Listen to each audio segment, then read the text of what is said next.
జై తెలంగాణ. అందరికీ నమస్కారం. ముఖ్యంగా తెలంగాణ రాష్ట్ర వర్కింగ్ జర్నలిస్ట్ యూనియన్ తరఫున ఉన్నటువంటి సంఘ సభ్యులందరికీ హృదయపూర్వకంగా ధన్యవాదాలు. అన్న విరాహత్ అలీ గారికి, రామనారాయణ అన్న గారికి, వేదిక మీద ఉన్న మోడరేటర్గా వ్యవహరిస్తున్నటువంటి సుధాకర్ రెడ్డి అన్న గారికి, అదేవిధంగా ముందున్నటువంటి సీనియర్ జర్నలిస్ట్ గారు అన్న అమరన్న గారికి, అక్కడో ఇక్కడో కనపడుతున్నటువంటి మా లేడీ జర్నలిస్టులకు, మిగతా మిత్రులందరూ కూడా హృదయపూర్వకంగా నమస్కారాలు. జై తెలంగాణ. ఈరోజు తెలంగాణ రాష్ట్రంలో ఒక కొత్త రాజకీయ శక్తిగా వస్తామని చెప్పి మేము గత కొన్ని నెలలుగా చెప్తూ వచ్చినాం. దానికి అన్ని రకాలైనటువంటి సాంకేతికపరమైనటువంటి చిక్కులు దాటుకుంటూ తెలంగాణ రక్షణ సేన పేరుతోని తెలంగాణ జాగృతి సంస్థను నడిపినటువంటి మేమందరం కూడా తెలంగాణ రక్షణ సేన అనే ఒక పొలిటికల్ ప్లాట్ఫామ్తోని తెలంగాణ ప్రజల ముందుకు రావడం జరిగింది. At the same time Telangana Jagruthi as an NGO అట్లానే కొనసాగుతుంది. Telangana Rakshana Sena as a political party Telangana ప్రజలకు ఒక ప్రశ్నించే గొంతుకగా, వారి సమస్యలను ఎత్తి చూపేటటువంటి వేదికగా, అది ప్రతిపక్షాలైనా పాలక పక్షాలైనా జరుగుతున్నటువంటి వర్ధమాన కాలానికి సంబంధించినటువంటి అన్ని అంశాల మీద, గతంలో జరిగినటువంటి అన్యాయాల మీద, కోల్పోయిన అవకాశాల మీద, అన్నిటి మీద కూడా మాట్లాడుతుంది. అయితే తెలంగాణ రక్షణ సేనగా మేము ప్రధానంగా కోరుకునేది సర్వోదయ తెలంగాణ సాధించాలని మా లక్ష్యం. సర్వోదయ తెలంగాణ అంటే ఏంటి? సర్వులకు ఉదయం రావాలి, అందరి జీవితాల్లో వెలుగులు రావాలి, తెలంగాణ రాష్ట్రాన్ని సాధించాలనే ఒక ఉక్కు సంకల్పంతో బయలుదేరినటువంటి రోజు కూడా మనందరి కళలు కూడా సర్వోదయ తెలంగాణ రావాలనే ఉండే. అందరికీ వెలుగులు రావాలి, అందరం బాగుండాలనేటటువంటి ఆలోచన. మరి సర్వోదయ తెలంగాణ సాధించాలంటే తెలంగాణ రక్షణ సేన ఎట్లా సాధిస్తుంది? దానికి టూల్, దానికి ఒక మార్గం, దానికి ఏంటిది వే అంటే మేము ఒక 5 అంశాలను ప్రాధాన్యత అంశాలుగా ఎన్నుకున్నాం. పాంచజన్యం అనేటటువంటి ఒక కార్యక్రమాన్ని తీసుకున్నాం. పాంచజన్యం పేరులోనే ఒక పవర్ ఉంటుంది. అది భగవంతుడు శ్రీకృష్ణుడి యొక్క శంఖం పేరు. ఆయన ఎప్పుడైతే అధర్మం పైన యుద్ధం చేయాలనుకున్నాడో ఆ సందర్భంలో యుద్ధ బేరి మోగించడానికి వాడినటువంటి శంఖం. కాబట్టి ఇవాళ తెలంగాణ రాష్ట్రంలో ఉండేటటువంటి అనేక పరిస్థితుల మీద మేము ఒక యుద్ధ బేరి మోగించి ముందుకెళ్ళి ప్రజల పక్షాన నిలబడి ప్రజల కోసం పనిచేయాలనుకుంటున్నాం. కాబట్టి పాంచజన్యం అనేటటువంటి పేరుతోని 5 ప్రాధాన్యత అంశాలను ఎంచుకొని ఇవాళ ప్రతిపక్షంలో ఉన్నాం కాబట్టి పాలక పక్షాన్ని 5 అంశాల మీద ప్రశ్నిస్తూ ఉంటాం. రేపు మేము అధికారంలోకి వచ్చినాక ఈ 5 అంశాలే ప్రాధాన్యతగా చేసుకొని పరిపాలన కూడా చేస్తామని చెప్పడానికి సంతోషిస్తూ ఉన్నాను. మరి పాంచజన్యంలో మొట్టమొదటి అంశం విద్యగా మేము ఎంచుకోవడం జరిగింది. ఇవాళ ఒక పేద మధ్యతరగతి ఇండ్లు చూసుకున్నట్టయితే విద్యకు వైద్యానికి కలిపి 60% పైచిలకు వాళ్ళ మొత్తానికి ఇన్కమ్ అంతా కూడా వెళ్ళిపోతుంది.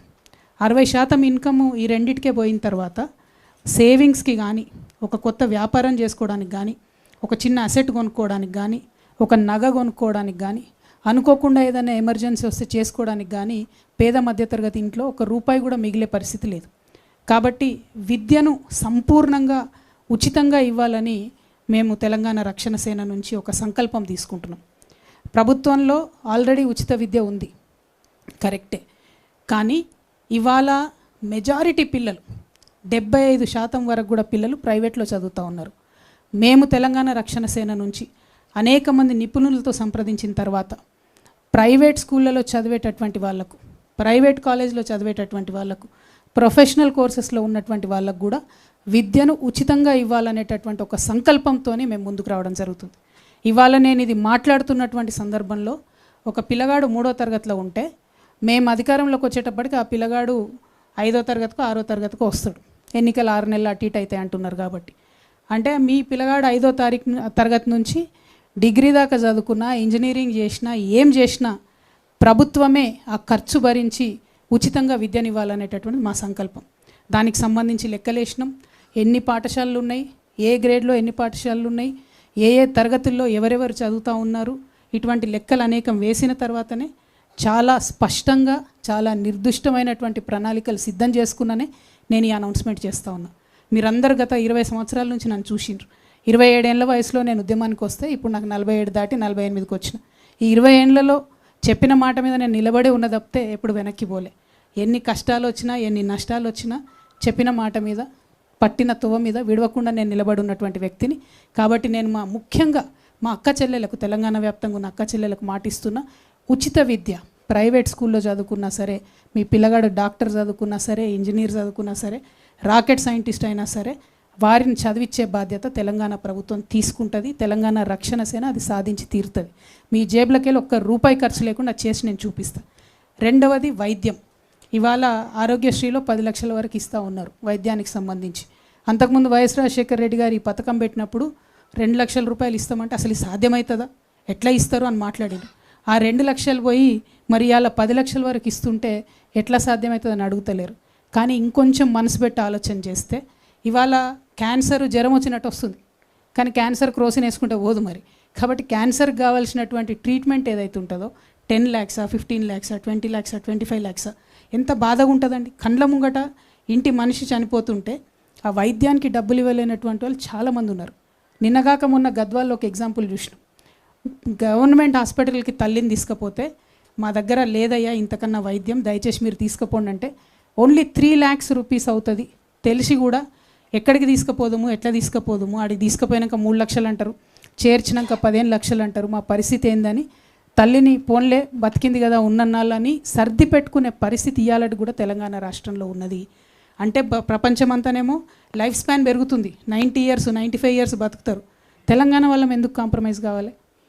నిన్న మొన్న నేను ఈ పార్టీ ప్రకటన చేసినప్పుడు ఈ మాట మాట్లాడితే కొంతమంది విమర్శ చేశారు. ఎట్లా సాధ్యమవుతుంది అంటే, ఫ్రీ మీల్స్ పెట్టాలని ఆనాడు అనుకున్నప్పుడు సాధ్యమవుతుంది అనుకోలే, స్కూళ్ళల్లో సాధ్యమైంది. ఇలా దేశమంతా అదే పని చేస్తుంది. ఆనాడు ఆరోగ్యశ్రీలో 2 లక్షలు ఇస్తామనుకున్నప్పుడు సాధ్యం కాదనుకున్నారు, సాధ్యమైంది. ఇలా అనేక రాష్ట్రాలు ఫాలో అవుతున్నాయి. ఖచ్చితంగా ఉచిత వైద్యం ఎన్ని లక్షలు ఖర్చు అయినా సరే తెలంగాణ బిడ్డల ప్రాణాలు కాపాడుకోవడానికి ఖచ్చితంగా మా ప్రభుత్వం వస్తుంది. దాంట్లో ఏ కార్పొరేట్ హాస్పిటల్లో తెలంగాణ వ్యాప్తంగా ఉన్న వైద్యం చేయించుకున్నా ఎంత పెద్ద రోగమైనా ఎంత ఖర్చు అయినా మీ జేబులకి వెళ్ళి రూపాయి పడకుండా తెలంగాణ రక్షణ సేన ప్రభుత్వం ఖచ్చితంగా సాధించి తీరుతుంది. ఈ 2 మా పాంచజన్యంలో మొదటి అంశాలు. మూడవది వ్యవసాయం, చాలా ప్రాధాన్యమైనటువంటి అంశం. మా జెండాలో ఉన్న గ్రీన్ రంగు కూడా మా రైతన్నుల కోసమే, పర్యావరణం కోసమే. రైతన్నలు లేకపోతే ఎవరికి కూడా 2 బుక్కలు అన్నం తినే పరిస్థితి ఉండదు. కాబట్టి మీకు చేతులెత్తి మొక్కుతూ మీ యొక్క సంక్షేమం కోసం, సంక్షేమంతో పాటు మీ యొక్క గౌరవం కోసం, ఆత్మగౌరవం కోసం నేను ఒక ఆడబిడ్డగా తెలంగాణ రక్షణ సేన నుంచి అన్ని రకాల ఏర్పాట్లు చేయడం జరుగుతుంది. ప్రత్యేకించి ప్రభుత్వంలో మీరు ఏ కార్యాలయానికి పోయినా, ఎక్కడికి పోయినా మీకు పిలిచి పీట వేసి కూర్చోబెట్టి గౌరవించి మీ సమస్య తీర్చి పంపాలి. ఇవాళ ఏం జరుగుతుంది? 25 రోజుల నుంచి కళ్ళాల కాడ వడ్లు పోసుకొని, కళ్ళాల కాడ మక్కలు పోసుకొని 45 degrees ఎండల ఎదురు చూస్తూ ఉన్నారు. ఏ టీవీ ఛానల్ తిప్పి చూసినా కళ్ళాల కాడ ఉన్న రైతుల సమస్యలే కనబడుతున్నాయి. ఎందుకు మరి? ఎందుకు ప్రొక్యూర్ చేయలేకపోతున్నాం? ఎందుకు ప్రొక్యూర్ మీరు చెప్పిందే కదా, ప్రభుత్వాలు ప్రొక్యూర్ చేస్తామని చెప్పిందే కదా. లేదంటే రైతు సంగతి ఏదో రైతు చూసుకుంటాడు. అక్కడ కేంద్ర ప్రభుత్వం ఏమో MSP పెంచదు, ఇక్కడ రాష్ట్ర ప్రభుత్వం ఏమో కొనుగోలు కేంద్రాలను తెరవదు. కొనుగోలు కేంద్రాలు తెరవమని 25 రోజుల నుంచి ధర్నాలు దీక్షలు చేసే పరిస్థితి రాష్ట్రంలో ఉన్నది. నేను మళ్ళీ మాట ఇస్తా ఉన్నా, ఆ పరిస్థితి మీకు ఉండదు. తెలంగాణ రక్షణ సేన అధికారంలోకి వస్తే మీ దగ్గర నుండి కొన్నటువంటి రైస్ని ఏం చేయాలనేటటువంటి ఆలోచన కూడా పెట్టుకొని చెప్తా ఉన్నాం. రైస్ని ఎక్స్పోర్ట్ చేసేటటువంటి పరిస్థితి ఉంది. ప్రభుత్వాలు ముందడుగు వేస్తలేరు. ఒక కార్పొరేషన్ పెట్టండి, ఎక్స్పోర్ట్ చేయండి రైస్, లైసెన్స్ తీసుకోండి, దాన్ని ఏమైనా వాల్యూ యాడ్ చేయండి. ఏమి చేయకుండా మేము కొంటే మాకు నష్టం వస్తుందని చెప్పి అనవసరంగా రాజకీయపరమైనటువంటి అంశాలను ముందుకు తీసుకొచ్చి బోనస్ ఇస్తాం అని చెప్పి బోగస్ మాటలు చెప్పి ప్రజల్ని మోసం చేయడం తప్పితే నిజంగా రైతన్న ఆవేదన అర్థం చేసుకుంటలేరు. మేము పోయి చూస్తూ ఉన్నాం, ఊర్ల పొంట తిరుగుతూ ఉన్నాం. మొన్న జాగృతి జనంబాట కార్యక్రమంలో పోతే ఎంత బాధ అనిపించిందంటే, ఒక రైతును పాపం మక్క రైతునాడ ఆ రోజు కలిసినాం మేము, తెల్లారైన గుండె పొడుతో చనిపోయాడు. ఆ రోజే మేము పోయినప్పుడు చెప్పిండు, అక్క 4 రోజులు అయింది అక్క వచ్చి ఇక్కడనే ఉంటున్నాం, కావలిగా వస్తున్నాం, ఘోరమైన పరిస్థితి ఉంది అని చెప్పిండు. తెల్లారి అదే రైతు అదే కుప్ప మీద కూలి చనిపోతే నిజంగా నాకైతే ఇప్పటికి కూడా షివరింగ్ వస్తుంది అది తలుచుకుంటే కూడా. అంటే ఒక ప్రాణం అంటే మనకు ఎంత విలువ లేకుండా పోయిందంటే, ఎక్కువ మంది ఉన్నాం మనం, 140 కోట్ల మంది ఉన్నాం. కాబట్టి ఒక రైతు చచ్చిపోతే ఒక చిన్న సింగిల్ కాలం వార్త అయిపోయినని తప్పితే నిజంగా ఎవరు స్పందించే పరిస్థితి లేదు. కానీ నేను స్పందించాలనుకుంటున్నాను, ఎందుకంటే జీవితం విలువ నాకు నేర్పింది. జీవితంలో నేను పడ్డ కష్టాలు, ఒక మనిషి జీవితం ఎంత విలువైనది అన్నది నాకు నేర్పింది. కాబట్టి ఒక సంకల్పంతో, ఒక సీరియస్ కమిట్మెంట్తో నేను వచ్చిన మా రైతన్నలకు నేను మాట ఇస్తూ ఉన్నా. మీకు గౌరవం దక్కాల్సిందే. దానికోసం అన్ని ఏర్పాట్లు మా ప్రభుత్వంలో చేస్తాం. అదేవిధంగా మీ సంక్షేమానికి సంబంధించి కొనుగోలు కేంద్రాలు కావచ్చు, మీకు రావాల్సినటువంటి ఎరువులు టైంకి రావడం కావచ్చు, ప్రతి ఒక్క అంశంలో కూడా మీతో పాటు కలిసి నడుస్తామని చెప్పి నేను మాట ఇస్తూ ఉన్నాను. అదేవిధంగా 4వ ప్రాధాన్యత అంశం మా పాంచజన్యంలో ఉపాధి తీసుకున్నాం. నిజంగా ఉపాధి అంటే పెద్ద జోక్ అయిపోయింది. ప్రతి ఒక్కరు ఉద్యోగాలు ఇస్తామని చెప్పడం, ఆ ఉద్యోగాలను ఎగ్గొట్టడం తప్పితే నిజంగా కూడా యూత్ ఏం కోరుకుంటున్నారని ఆలోచిస్తలేరు. ఇవాళ ప్రపంచవ్యాప్తంగా millionaires at the age of 18, 19, 17 ఎందుకంటే అక్కడ ప్రభుత్వాలు వాళ్ళ యువతీ యువకులు ఇచ్చేటటువంటి ఐడియాస్ని నమ్మి ఫైనాన్స్ చేస్తున్నారు, ఫండ్ చేస్తున్నారు. That is what we're going to do. In terms of providing loans to youth, I am going to create 3 categories. 18 to 25, Gen Z. Whatever idea you get, you are with the global phenomena. You are not with us. You are much forward than us, forward thinking than us. We are going to support any ideas from the age of 18 to 25 in a separate category, because your businesses will be very forward thinking, in sync with the global phenomena. We will respect that. We will trust you. I want to trust my Gen Z. Anybody from the age of 25 to 45, మా యంగ్స్టర్స్ని, యువతీ యువకుల్ని, ముఖ్యంగా మహిళల్ని encourage చేస్తూ ఉన్నాను నేను. Please think, మనం business men కావాలి. మనం 100 మందికి జాబ్లు ఇవ్వాలి. మనం ఏదో జాబ్ చేద్దామని కదా, 100 మందికి జాబ్లు ఇవ్వాలి. ఉన్న ఏ ఐడియా అయినా తీసుకొని ముందుకు రండి. ఖచ్చితంగా దానికి సహకరించడానికి 2 లక్షల నుంచి 20 కోట్ల రూపాయల వరకు బ్యాంకులతో సంబంధం లేకుండా నా యువతను నమ్మి, మా యువతీ యువకుల్ని నమ్మి, మా జెన్జీ వారియర్స్ని నమ్మి నేను ఇన్వెస్ట్ చేయాలనుకుంటున్నాను. ఎందుకంటే ఒక్క గూగుల్ వస్తే చాలు మనకి ఇళ్ళకెళ్ళి. 3 ఏళ్ళు, 4 ఏళ్ళు, 5 ఏళ్ళు ఇన్వెస్ట్ చేస్తే ఒక్క గూగుల్ వస్తే చాలు, ఒక్క వాట్సాప్ వస్తే చాలు, ఒక్క అమెజాన్ వస్తే చాలు. We're set for life.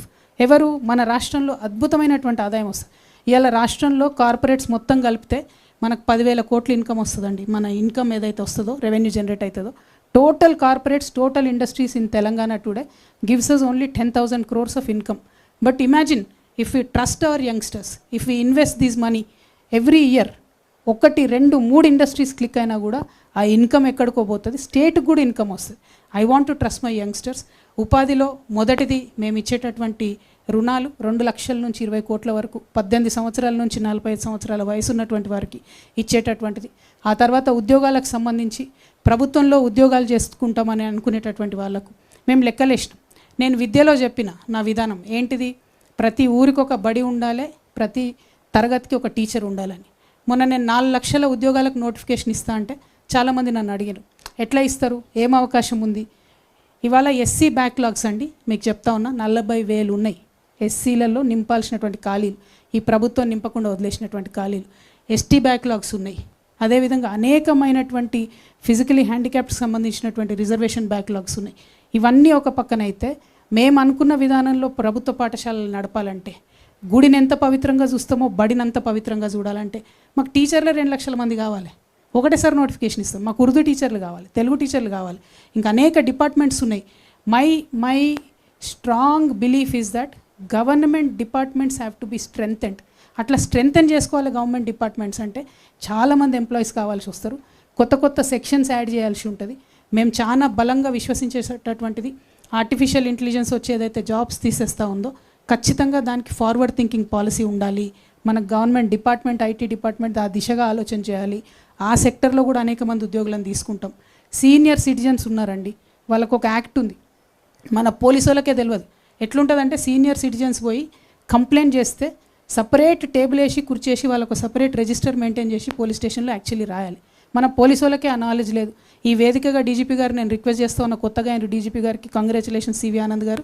But senior సిటిజన్స్కి సంబంధించి అనేకమైన నేరాలు జరుగుతూ ఉన్నాయి, వాటి మీద దయచేసి దృష్టి పెట్టండి. రేపు మా ప్రభుత్వం వస్తే సీనియర్ సిటిజన్స్కి సంబంధించి ఖచ్చితంగా ఒక సపరేట్ వింగ్ ఉంటుంది, డిపార్ట్మెంట్ ఉంటుంది. ఇన్ఫ్యాక్ట్ జెరియాట్రిక్ మినిస్ట్రీ అనేటటువంటిది ఒకటి ఈ దేశంలో ఉండాలి, not only in the state. Geriatric ministry has to be there. ఎందుకంటే ప్రధానమంత్రి మోడీ గారు మాట్లాడుతూ ఉంటారు, 140 కోట్ల దేశంలో డెమోగ్రఫిక్ డివిడెండ్ని మేము తీసుకోవాలి అంటారు. But how will you take it when your population is going to age? What will you do? How will you tackle the social burden after 65 years of age? When people retire, how will you tackle that social burden? ఖచ్చితంగా ఒక senior సిటిజన్స్కి separate ministry ఉండాల్సిందే, దానికి ఒక department ఉండాల్సిందే, programme ఉండాల్సిందే. Pension ఇచ్చి చేతులు దులుపుకుంటామంటే సరిపోదు. ఎంత ఘోరమైన పరిస్థితి అంటే, ఒక ఐఏఎస్ లేకపోతే ఒక ప్రిన్సిపల్ సెక్రటరీ స్థాయిలో రిటైర్ అయినటువంటి వ్యక్తి కూడా 65 ఏళ్ళు దాటి బ్యాంకుకు పోతే లోన్ ఇవ్వరు. ఎందుకంటే మీరు ఓల్డ్ అయిపోయారు, మీకు మేము లోన్ ఇవ్వము. మీరు ప్రాపర్టీ పెట్టినా కూడా లోన్ ఇయ్యరు. ఎంత ఘోరమైన అవమానం అంటే అది. ఇవాళ రేపు ఉన్న హెల్త్లో 65 ఏళ్ళకి ఎవరైనా ముసలోళ్ళు అవుతారా? అప్ టు 85-90 ఇయర్స్ హెల్తీగా ఉంటున్నారు, మంచి బ్రెయిన్ ఉంటుంది, థింకింగ్ పవర్ ఉంటుంది. We will support our senior citizens. We will have a separate department. We will work with you. We will take your experience in various departments and make sure that you are healthy and very, very, very much useful to the society. That respect shall be prevailed. Second, ఉపాధిలో ఉద్యోగాలకు సంబంధించి ఖచ్చితంగా 4 లక్షలు మేము notification ఒకటేసారి వేస్తాం. దానికి తగ్గ ప్రణాళికలు ఉన్నాయి కాబట్టే చాలా బలంగా ఆలోచించే నిర్ణయం తీసుకొని మేము చెప్పడం జరుగుతూ ఉంది. ఇక 5వది అత్యంత ముఖ్యమైనటువంటిది సామాజిక న్యాయం. మరి ఈ మొత్తం మిగతా 4 అంశాల్లో పాంచజన్యంలో కూడా ఎక్కడైనా నేను మాత్రం మా ఆడబిడ్డలకు భరోసా ఇస్తున్నా. First priority to women always. అది విద్య కావచ్చు, వైద్యం కావచ్చు, ఉపాధి కావచ్చు, ఫస్ట్ ప్రయారిటీ టు ఉమెనే ఉంటుంది. సెకండ్ థాటే లేదు దాంట్లో. సామాజిక న్యాయానికి వచ్చేటప్పటికి మన ఎస్సీ మిత్రులు ఉన్నారు, ఎస్టీ మిత్రులు ఉన్నారు, బీసీలు ఉన్నారు, మైనారిటీస్ ఉన్నారు. సామాజిక న్యాయం అంటే అగ్రవర్ణాల్లో ఉన్న పేదలకు జరగాల్సిన న్యాయం కూడా సామాజిక న్యాయంలో భాగంగానే వస్తుంది. వికలాంగులకు జరగాల్సిన న్యాయం కూడా సామాజిక న్యాయంలో భాగమే వస్తుంది. ట్రాన్స్జెండర్స్ని టేక్ కేర్ చేయడం కూడా సామాజిక న్యాయంలో భాగమే వస్తుంది. లొంగిపోయినటువంటి మావోయిస్టులను టేక్ కేర్ చేయడం కూడా సామాజిక న్యాయంలోకే వస్తుంది. సైన్యంలో రిటైర్ అయ్యి వచ్చి ఇక్కడ సేవలు అందించాలనుకుంటున్నటువంటి వాళ్ళ సేవలు తీసుకోవడం కూడా సామాజిక న్యాయంలో భాగమే వస్తుంది. సీనియర్ సిటిజన్స్ కూడా సామాజిక న్యాయంలో భాగమే వస్తుంది. మానసిక వికలాంగులు ఉన్నటువంటి తల్లిదండ్రులు, వాళ్ళ బాధలు వర్ణనాతీతం ఉంటుంది, వాళ్ళను స్పెషల్గా టేక్ కేర్ చేయడం కూడా సామాజిక న్యాయంలోని భాగంగానే వస్తుంది. ప్రతి ఒక్కరికి ఇల్లు ఉండాలి అనేటటువంటి ఆలోచన కూడా సామాజిక న్యాయంలో భాగంగానే వస్తుంది. సో సామాజిక న్యాయ తెలంగాణ సాధించాలని మేము అంటా ఉన్నామంటే apart from SC, ST, BC, minority, all the vulnerable sections of the society will be taken care with special care, with a motherly touch. చాలా మంది అవాకులు చెవాకులు పేలుతూ ఉన్నారు సోషల్ మీడియాలో. నేను అమ్మలాగా పరిణితి చెందాలనుకుంటున్నా అని చెప్తే అమ్మెట్లయితావు, నువ్వు అమ్మెట్లయితావు అంటున్నావు. 100% చెప్తున్నా. ఇయాలటి ప్రభుత్వాలకు మదర్లీ టచ్ లేదు కాబట్టే, అమ్మతనం లేదు కాబట్టే పరిపాలన సరిగ్గా జరుగుతలేదు. వికలాంగులండి, నేను నా కళ్ళతో చూసిన. నేను నిజామాబాద్ ఎంపీగా ఉన్నప్పుడు కలెక్టర్ ఆఫీస్కి ఏదో ఓపెనింగ్ ఏదో ఉంటే పోతే ఒక ఆయన లిటరల్లీ దేక్కుంటూ వస్తున్నాడు. ఆయనకి ఇయ్యలేదు. నేను కలెక్టర్కి అన్నీ చెప్పిన, కనబడతలేదనే ఈయనకు అవసరమని తెలియదా మీకు వికలాంగుల కంటే? కండ్ల ముందు కనబడ్డా కూడా సర్టిఫికేట్ ఉంటేనే ఇస్తాడట. ఏడిపోయి తెచ్చుకోవాలి ఆయన సర్టిఫికేట్? ఏడికెళ్ళి తెచ్చుకోవాలి? నీకు కండ్ల ముందు కనబడితే నువ్వు ఆయనను పిలిపించుకొని కూర్చేసి సర్టిఫికేట్ ఇవ్వచ్చు కదా.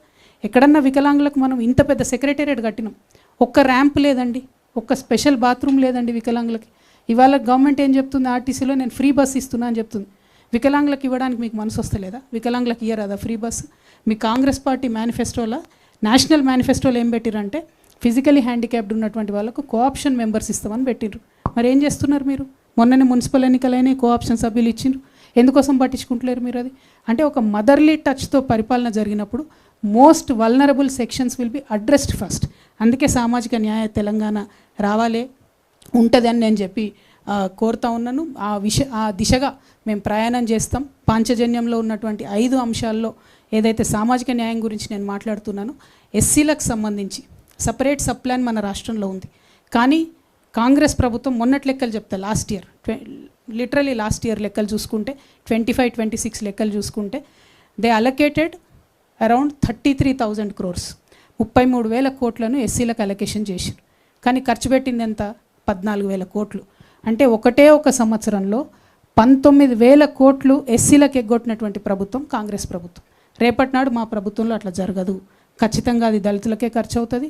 ఈ 19,000 కోట్లు ఎగ్గొట్టిన దాంట్లో ఈ దళిత బిడ్డలకు ఉన్న ఫీ రియంబర్స్మెంట్ కవర్ చేయొచ్చు, వారి ఆంటర్ప్రెనర్షిప్ కవర్ చేయొచ్చు, వారికి కావాల్సిన వెల్ఫేర్ కవర్ చేయొచ్చు, అనేకమైన చోట్ల రోడ్లు వేయచ్చు. కానీ అవేం చూడట్లే. 19,000 కోట్లు దళితులకు ఎగ్గొట్టారు. ఎస్టీ సబ్ ప్లాన్లో కూడా 9,000 కోట్లు ఎగ్గొట్టారు. Allocated 17,000 crores, spent only about 8 or 9,000 crores. 9,000 కోట్లు వీళ్ళకు కూడా ఎగ్గొట్టారు. అట్లానే బీసీలకు ఏం చెప్పిండ్రు? ప్రతి సంవత్సరం 20,000 కోట్లు ఇస్తామని చెప్పారు. ఈ 3 ఏళ్లలో కలిపి అలొకేషన్స్ పక్కన పెడితే ఖర్చు పెట్టింది మాత్రం 5,000 కోట్లు. అంటే 56% ఉన్నారని చెప్తున్న బీసీలకు కేవలం ఖర్చు పెట్టింది 5,000 కోట్లు. అందులో మళ్ళీ మన దగ్గర ఒక 50-60 ఫెడరేషన్లు, కార్పొరేషన్లు ఉన్నాయి, ఎంబీసీలకు కార్పొరేషన్లు ఉన్నాయి, అనేక కులాలకు కార్పొరేషన్లు ఉన్నాయి.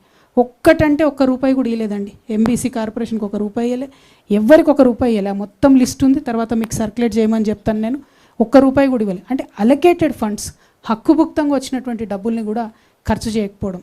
ఇక మైనారిటీస్కి ఏం చెప్పిండ్రు, बहुत बातें बोले माइनॉरिटीज़ को, 400 करोड़ देते बोल के बोले, एलोकेशन हर साल 400 करोड़ करे, खर्च बिल्कुल नहीं करे, वक्फ के ज़मीनों को जुडिशल स्टेटस देते बोल के रेवंत रेड्डी साहब भी बोले. मैं पिछली सरकार की बात नहीं कर रही हूँ, अब की जो सरकार है इनके जो वायदे हैं, हम कुछ आसमान नहीं पूछ रहे, फलक देने के लिए नहीं पूछ रहे, आप जो वादा करें बस वो वादे को पूरा करने के लिए पूछ रहे, वो भी नहीं कर रहे. उन्होंने 4000 करोड़ दे रहे, खर्चा बिल्कुल आधा भी नहीं होता.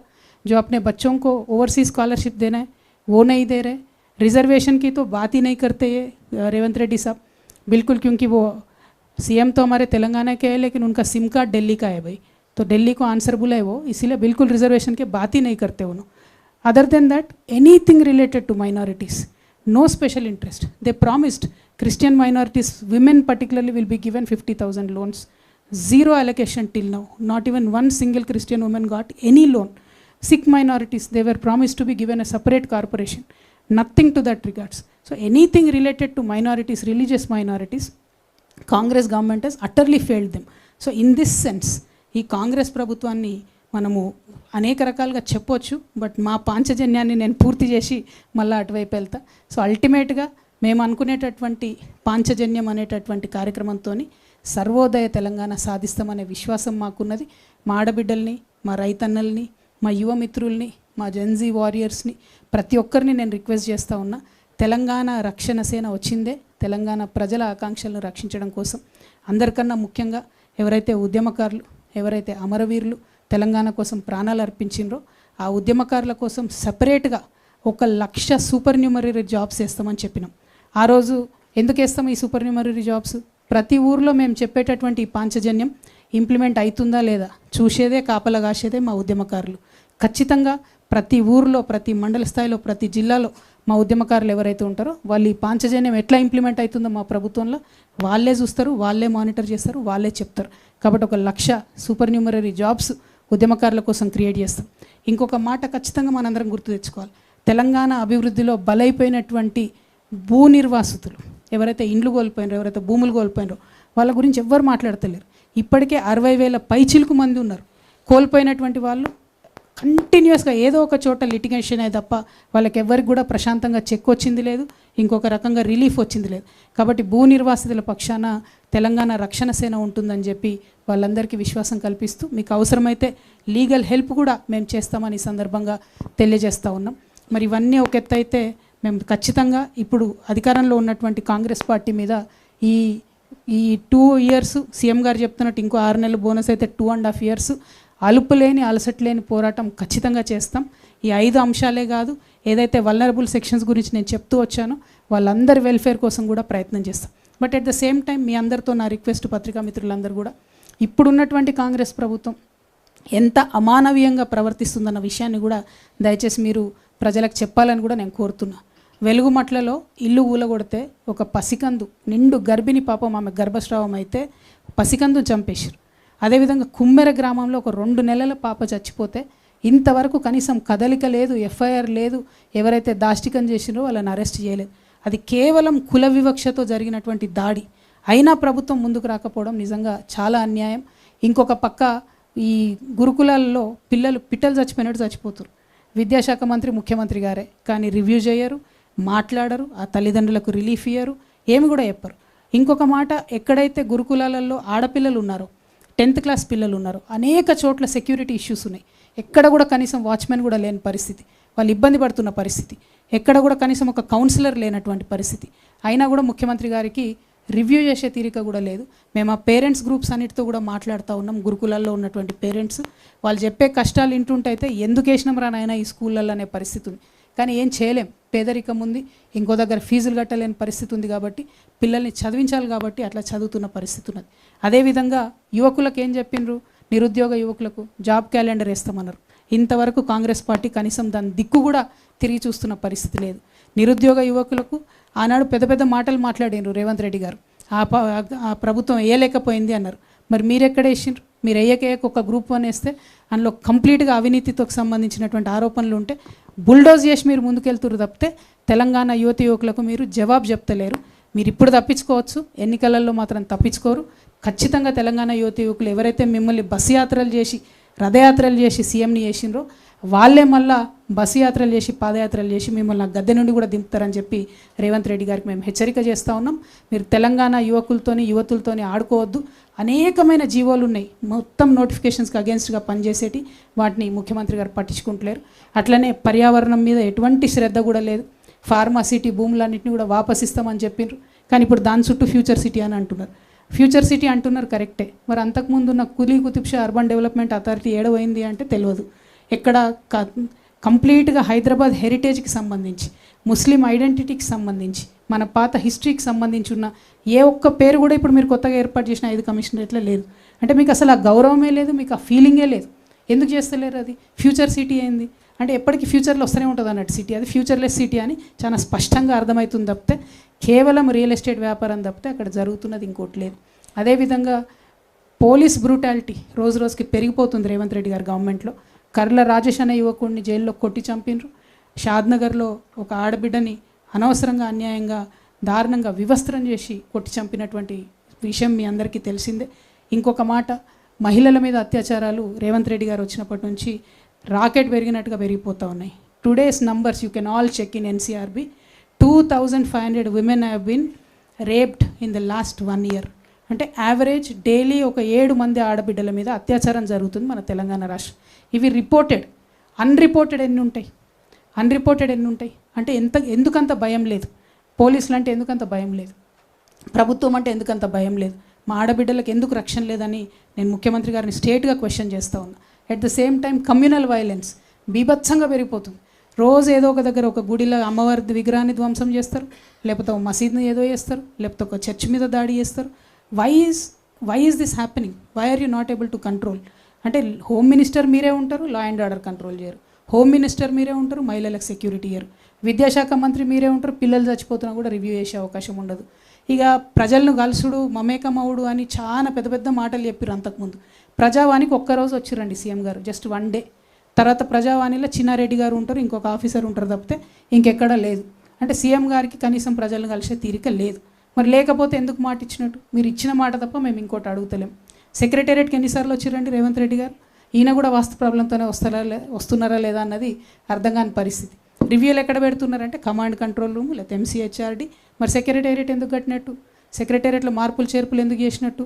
మీకు కూడా వాస్తు ప్రాబ్లం ఏమైనా ఉందా? మరి మీరు ఆరోపించినట్టుగానే అనేది సూటిగా మేము ప్రశ్నిస్తా ఉన్నాం. అంటే ఒక పక్క ప్రజలతో మమేకం గారు, ఇంకొక పక్క దారుణమైనటువంటి విధ్వంసం జరుగుతుంటే పట్టించుకోరు, ఇంకొక పక్క హైడ్రా పేరుతోని ఒక పేద తల్లి గుండె ఆగిపోయింది.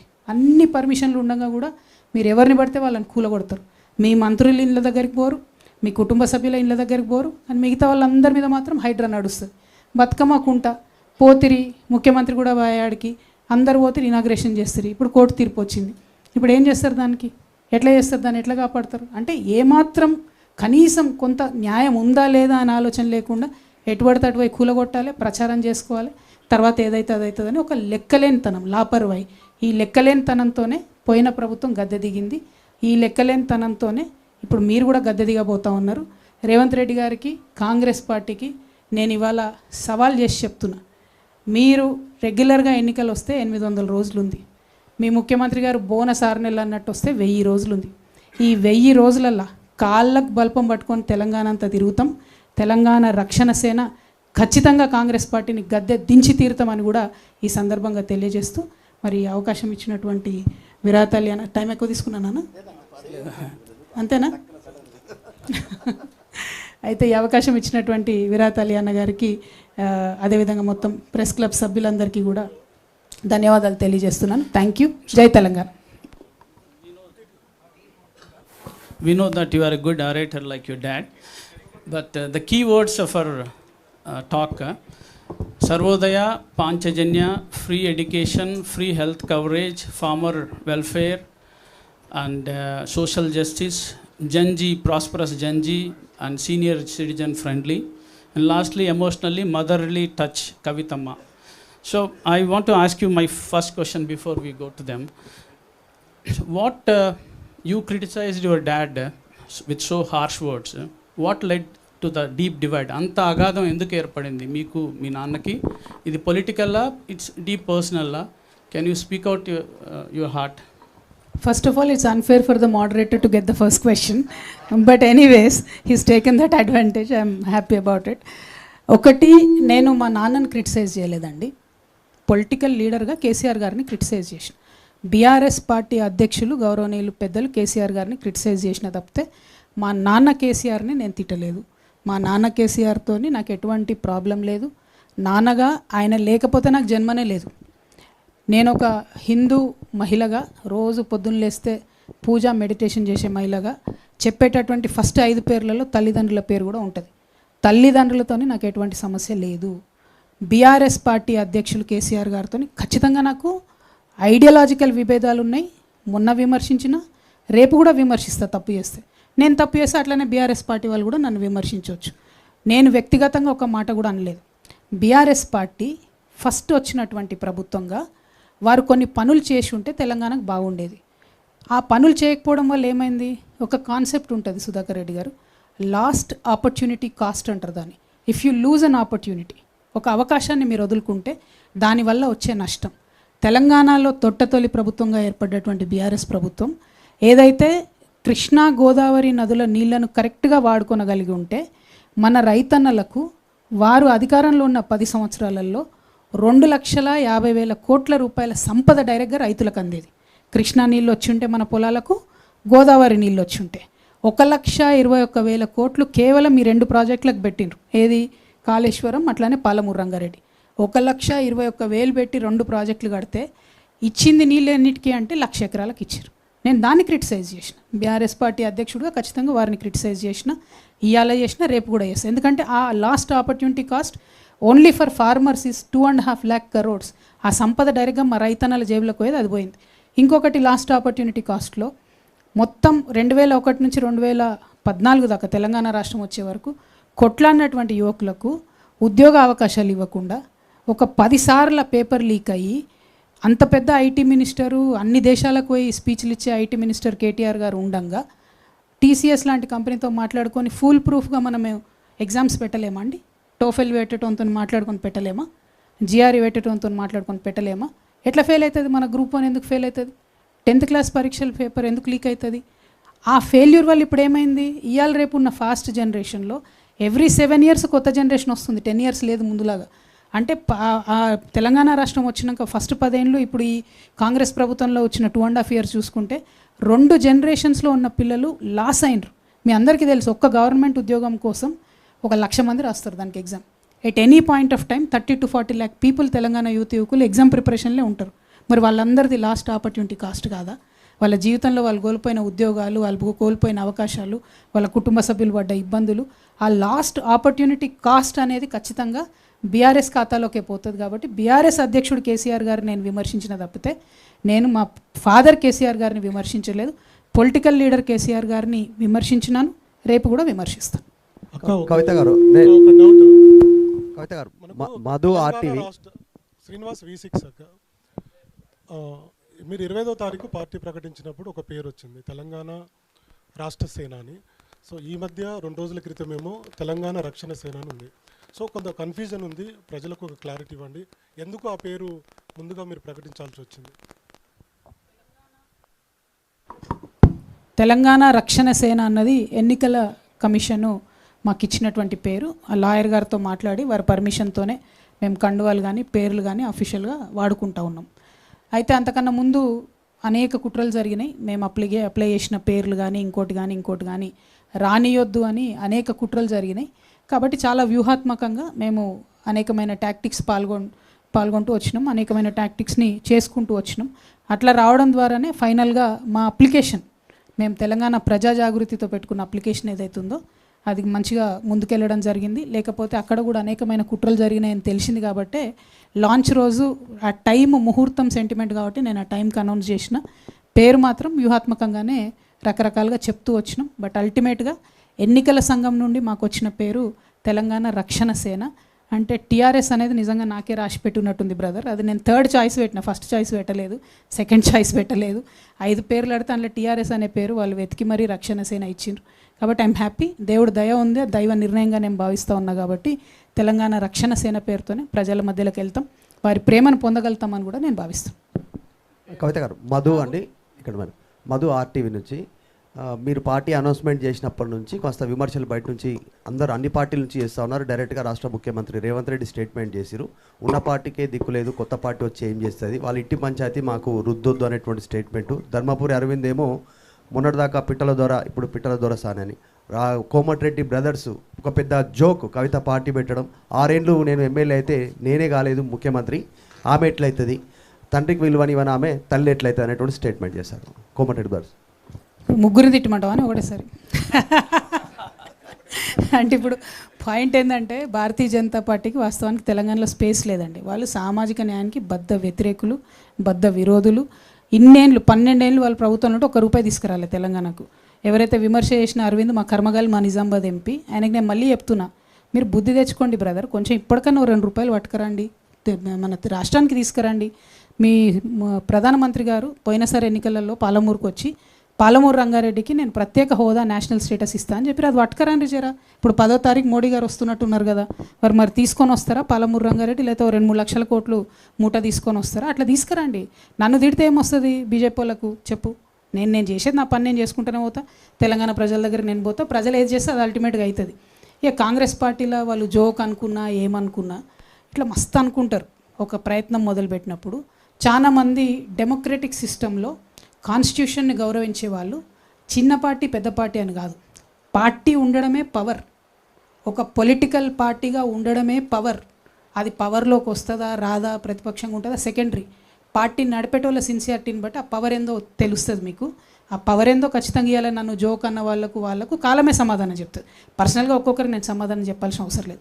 కానీ బీజేపీ వాళ్ళకి మాత్రం నేను చెప్పేది ఏంటంటే 10వ తారీఖు మీ ప్రధానమంత్రి గారు వస్తున్నారు కాబట్టి కొంచెం నిధులు మోసుకురమ్మని చెప్పండి, కొంచెం పాలమూరు రంగారెడ్డికి స్టేటస్ ఇవ్వమని చెప్పండి, బీసీ బిల్లు పెండింగ్ ఉంది దాన్ని తీసుకురమ్మని చెప్పండి.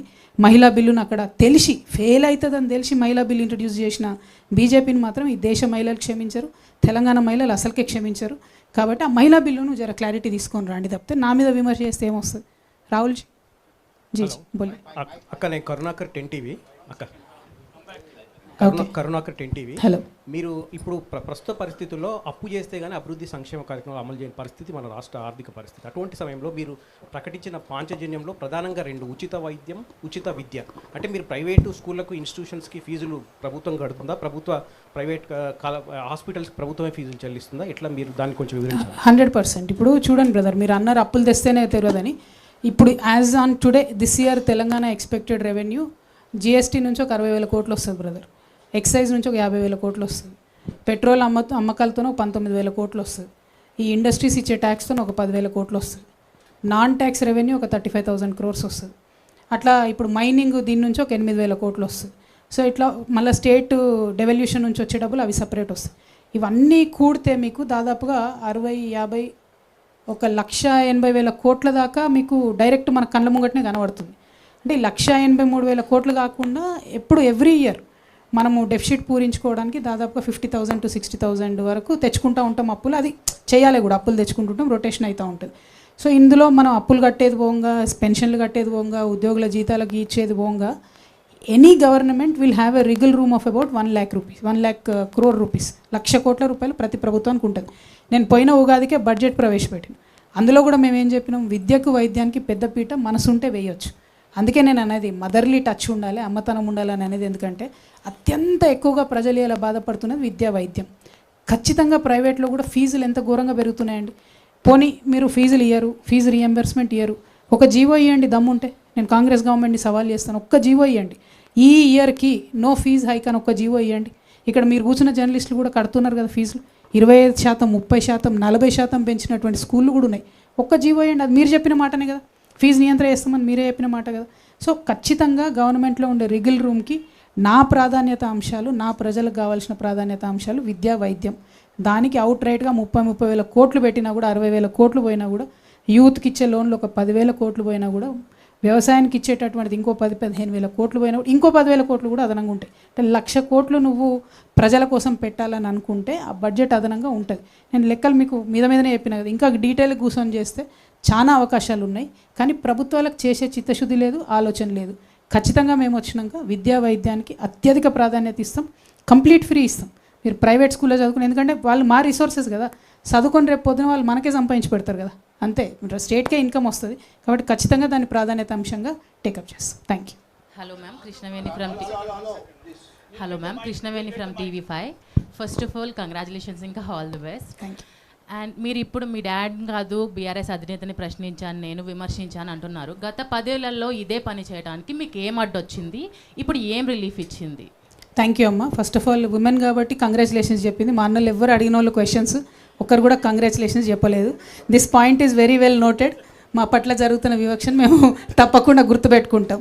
Second thing, you are very right అమ్మ. As a part of a system, ఏదైనా పార్టీలో ఉన్నా, ఒక ఆఫీస్లో ఉన్నా, ఉదాహరణకి ఇలా మీరు TV5లో పనిచేస్తున్నారమ్మ, మీ చైర్మన్ గారు తీసుకున్న నిర్ణయం మీకు ఏదైనా నచ్చదు అనుకోండి, వెళ్ళి చైర్మన్ ఛాంబర్లో చెప్తారు, సార్ ఇది బాగాలేదు సార్, కింద రెస్పాన్స్ బాగాలేదని.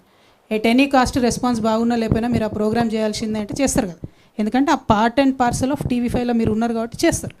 నేను part and parcel of KCR గారి పార్టీలో ఉన్నప్పుడు అనేక అంశాలు వోకల్గా వారికి చెప్పిన, కొన్ని అంశాలు ప్రూఫ్స్తో సహా జరుగుతున్నటువంటి అవినీతి మీద, జరుగుతున్నటువంటి అక్రమాల మీద ప్రూఫ్స్తో సహా కూడా ఇవ్వడం జరిగింది. చర్యలు తీసుకోలేదు, వారి నిర్ణయం అది, నాకు వారంత జ్ఞానం లేదు.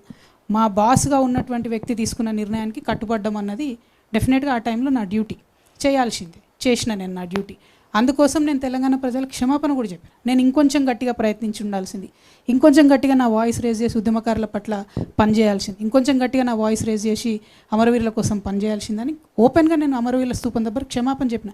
ఇవాళ కూడా నేను చెప్తున్నా, నేను చెప్పే ఈ పాంచజన్యం కావచ్చు, నేను చెప్పేటటువంటి ఉద్యమకారులది, అమరవీరులది, భూ నిర్వాసితుల పట్ల నేను కమిట్మెంట్తో లేకపోతే, నేను చెప్పే ఈ వల్నరబుల్ సెక్షన్స్ దగ్గర కమిట్మెంట్తో లేకపోతే, పక్కకే అసెంబ్లీ ఉంది, అసెంబ్లీ ముంగటనే అమరవీరుల స్తూపం ఉంది, అదే స్తంభానికి నన్ను గట్టేసి రాళ్లతో కొట్టమని తెలంగాణ ప్రజలందరూ నేను విజ్ఞప్తి చేస్తూ ఉన్నాను. ఎందుకోసం అంటా ఉన్నా అంటే, నేను ఒక కమిట్మెంట్తో వచ్చిన వ్యక్తిని. ఆనాడు ప్రశ్నించలేదు కాబట్టి ఈనాడు ప్రశ్నించొద్దు అని అంటే అట్లా కుదరదు. First of all, the strongest weapon in this world is not a gun, it is the ability to question. If you don't have that courage to question, there is nothing you can do. ప్రశ్నతోనే ప్రతిదీ ప్రారంభమవుతుంది. ఇవాళ నేను ప్రశ్నిస్తున్నా, ఖచ్చితంగా ఒక మార్పు వస్తుంది. వెళ్ళే డైరెక్షన్లో 100 మంది 100 అంటారు, 100%. వాటిని అన్నింటినీ I have to take it in good taste, but then I will keep forging ahead. Thank you. Rahul garu. Madam, KCR TRS launch చేసినప్పుడు ఇది ఫక్తు రాజకీయ పార్టీ కాదు అని అన్నాడు. తర్వాత he said as we're a political party. No, మీరు జాగృతి స్టార్ట్ చేసినప్పుడు it started off as a cultural organization. ఇప్పుడు మీరు it has escalated into a political party. No, this shows your party falls in a clear pattern within the family to develop 2 centers of power right in the bud. How do you react to this? Well, you are very wrong. I am sorry to say that, because I was suspended from BRS party without even being asked for an explanation. For any political party that is run under the Constitution of India, it is my democratic right to be at least given a show cause notice asking for whatever I have done or whatever I have commented or whatever reasons. See, there are other people right now, like Mr. XMLA, Mr. Rohit Reddy. He is in various cases. He is only been given a show cause notice. అంటే ఒక రాజ్యాంగబద్ధంగా నడిచేటటువంటి పార్టీలో ఎవరన్నా తప్పు చేసినారు అనుకుంటే suspend డైరెక్ట్గా చేయడం అన్నది కరెక్ట్ కాదు. పొలిటికల్ నోటీస్ ఇవ్వాల్సింది. ఇవాళ XMLA రోహిత్ రెడ్డి గారి మీద రకరకాల ఆరోపణలు వస్తున్నాయి. ఆయనకు షో కాజ్ నోటీస్ ఇచ్చిర్రు. మరి నేను ఏం తప్పు చేసినా నాకు తెలియదు, నన్ను అయితే డైరెక్ట్గా సస్పెండ్ చేసిండ్రు. ఏ రోజైతే బీఆర్ఎస్ పార్టీ నన్ను సస్పెండ్ చేసిందో, ప్రజా జీవితంలో ఉండాలనుకునే ఒక వ్యక్తిగా నాకు తెలుసు ఈ రాష్ట్రంలో బీజేపీ ఎన్నటికీ మేలు చేయదు, నాకు తెలిసి ఈ రాష్ట్రంలో కాంగ్రెస్ ఎన్నటికీ మేలు చేయదు. ఎందుకంటే మొత్తం ఉన్న తెలంగాణను ఆంధ్రాలో కలిపిందే కాంగ్రెస్. 2004లో పొత్తు పెట్టుకొని 2014 దాకా సాగదీసి 1200 మందిని చంపిందే కాంగ్రెస్. వచ్చిన తర్వాత కూడా ఇప్పుడు కాంగ్రెస్ ప్రభుత్వం వచ్చిన ఈ 2.5 ఏళ్లలో కూడా గోస తప్ప ఇంకోటి లేదు. సో నాకు కాంగ్రెస్ ఆప్షన్ కాదు, బీజేపీ ఆప్షన్ కాదు. మరి నేను ప్రజా జీవితంలో ఉండాలనుకునే వ్యక్తిగా నేను ఒక పొలిటికల్ అవుట్ఫిట్ పెట్టుకొని ప్రజల ఆశీర్వాదం కోసం వెళ్తూ ఉన్నా. సో ఇది 2 కనెక్టెడే కదా అని మీరు మాట్లాడితే అది చాలా తప్పండి. మీ ప్రశ్న తప్పని నేను చాలా వినయపూర్వకంగా చెప్తా ఉన్నాను. ఎందుకంటే బీఆర్ఎస్ పార్టీ నన్ను వద్దనుకున్నది. నేను మాత్రం నా తెలంగాణ ప్రజల దగ్గరికి, కుటుంబ సభ్యుల దగ్గరికి వెళ్తున్నా. వాళ్ళు ఆదరిస్తారో మరి నన్ను ఏం చేస్తారో అది ప్రజల ఇష్టం, వారికే వదిలేస్తాను. Thank you. Private HF TV యువతకి మహిళలకు ప్రియారిటీ ఇస్తున్నారు. రీసెంట్గా జైనింగ్స్ చూస్తే మాత్రం మీ పార్టీలో మాజీ ఎమ్మెల్యేలకు కావచ్చు, అదేవిధంగా మాజీ మంత్రులకు సంబంధించి కూడా వాళ్ళ జైనింగ్స్ తీసుకున్నారు. ఇది ఒక క్వశ్చన్. రెండో క్వశ్చన్ వచ్చేసి మీ టార్గెట్ బీఆర్ఎస్ పార్టీ నెక్స్ట్ వచ్చే ఎన్నికలకు సంబంధించినంత వరకు బీఆర్ఎస్ పార్టీ ఓట్లు దించడానికి మీరు ప్రియారిటీగా ఉంటున్నారా? ఒకటండి, మాకు వచ్చే జాయినింగ్స్లో న్యాచురలీ కొంచెము ఎక్స్ ఎమ్మెల్యేనో ఎక్స్ మినిస్టరో జాయిన్ అయితే మీరు ఎక్కువ వేస్తారు కదా. మామూలుగా కొత్తగా వచ్చే వాళ్ళని వేయరు కదా మీరు. వేలాది మంది, అంటే మరీ నేను ఎన్ని కండువాలు కప్పినా చెప్తే బాగుండదు, కానీ ఈ గత 1 ఇయర్గా వేలాది మంది జాగృతిలో జాయిన్ అయినారు. వాళ్ళు తెలంగాణ రక్షణ సేనలో భాగమవుతూ ఉన్నారు. ఈ కొద్దిగా తెలిసిన వాళ్ళు మెదక్ మాజీ జెడ్పీ చైర్మన్ గారు, లేకపోతే ఒక ఎక్స్ ఎమ్మెల్యే గారు, ఒక నిన్న మినిస్టర్ గారు ఇట్లా జాయిన్ అయినప్పుడు మీకు పెద్ద వార్త కనపడుతుంది. కానీ అనేక మంది జాయిన్ అవుతున్నారు. I'm very happy to say majority are youth and women. I'm really very happy to say. So రేపు ఫ్యూచర్లో కూడా అనుభవజ్ఞులను పిడికెల మందిని తీసుకుంటాం. వారి అనుభవం లేకుండా ముందుకెళ్ళలేం. At the same time youth and ఉమెన్కి ఎక్కువ ప్రయారిటీ ఇస్తూ ముందుకెళ్తాం. నాకు టార్గెట్ బీఆర్ఎస్ కాదు, కాంగ్రెస్ కాదు. నా టార్గెట్ సింపుల్, సర్వోదయ తెలంగాణ సాధించాలి. దానికోసం ప్రజల మధ్యలో ఉండాలి. ఆ క్రమంలో ఎక్కడ ఎవరు అడ్డం వచ్చినా వారిని మాత్రం విమర్శిస్తాం. Thank you. మేడం నమస్తే అండి. 1 సెకండ్. ఎవరు మేడం నమస్తే అండి. మీ దగ్గరే పెట్టుకోవద్దు అట్లా మైక్. చెప్పండి, ఇప్పుడే మీ పేరు చెప్పండి. మేడం నమస్తే అండి. హరికృష్ణ 6 టీవీ. మీరు ఏదనుకున్నా ఏది అనుకోకపోయినా తెలంగాణలో కేసీఆర్ అనే ఒక బ్రాండ్ ప్రతి గ్రామంలో ఉంది. ఇప్పుడు ఆ బ్రాండ్ మారిపోయింది. మారిన మనిషి మరమనిషి అని చెప్పి మీరు తెలంగాణ సమాజంలోకి వచ్చారు. ప్రజలు 10 సంవత్సరాలు ఒక వినూత్న అవకాశం కేసీఆర్కి ఇచ్చారు, బ్రహ్మరథం పట్టారు. ఇప్పుడు మీరు వచ్చి మారిన మనిషి కేసీఆర్ తెలంగాణ ప్రజలకు ఏం చేయలేదు అని చెప్పి ఇదే తెలంగాణ ప్రజల ముందు నన్ను ఆదరించడానికి వస్తున్నారు మీరు. ఇది కాన్ఫిడెన్సా, ఓవర్ కాన్ఫిడెన్సా? అది కాలం నిర్ణయిస్తుంది కదా బ్రదర్. Shekhar, Metro TV. మహిళలకు ప్రియారిటీ ఇస్తాము అని అంటున్నారు. మహిళా రిజర్వేషన్ అంశాలపైన మీరు ఢిల్లీలో కూడా పోరాటాలు చేశారు. కానీ మీ పార్టీలో మహిళా రిజర్వేషన్ 33% ఇస్తారా, 50% వరకు ఇస్తారా? మహిళలకు ఎలాంటి ప్రాధాన్యత ఇస్తారు పార్టీలో?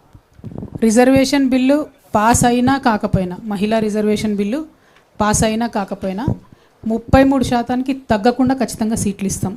33% అని ఎందుకంటున్నా అంటే ఈ దేశంలో మనకేందో కర్మ, కానీ బీసీలు 50%కి ఎక్కువనా 27% బీసీ రిజర్వేషన్లు అని చెప్పి ఎప్పుడో ఒప్పుకున్నాం. 50% మహిళలు ఉన్నా కూడా 33% అని చెప్పి మనందరమే ఒప్పుకొని ఒక ముందడుగు వేసినాం. కాబట్టి దాన్ని ప్రస్తుతం బెంచ్ మార్క్గా తీసుకుంటున్నాం. బట్ మా ఆడబిడ్డలు లోకల్ బాడీస్లో అయినా మున్సిపల్ కార్పొరేషన్స్లో అయినా కూడా ఎప్పుడైతే అవకాశం ఇచ్చారో 33%, దాన్ని వాళ్ళు పర్ఫామ్ చేసి 50%కి తెచ్చుకున్నారు. ఇప్పుడు లోకల్ బాడీస్లో 50% వచ్చినా, జిహెచ్ఎంసీలో 50% వచ్చినా, అది మహిళలు తమ స్ట్రెంగ్త్ ప్రూవ్ చేసుకున్నారు కాబట్టి వచ్చింది.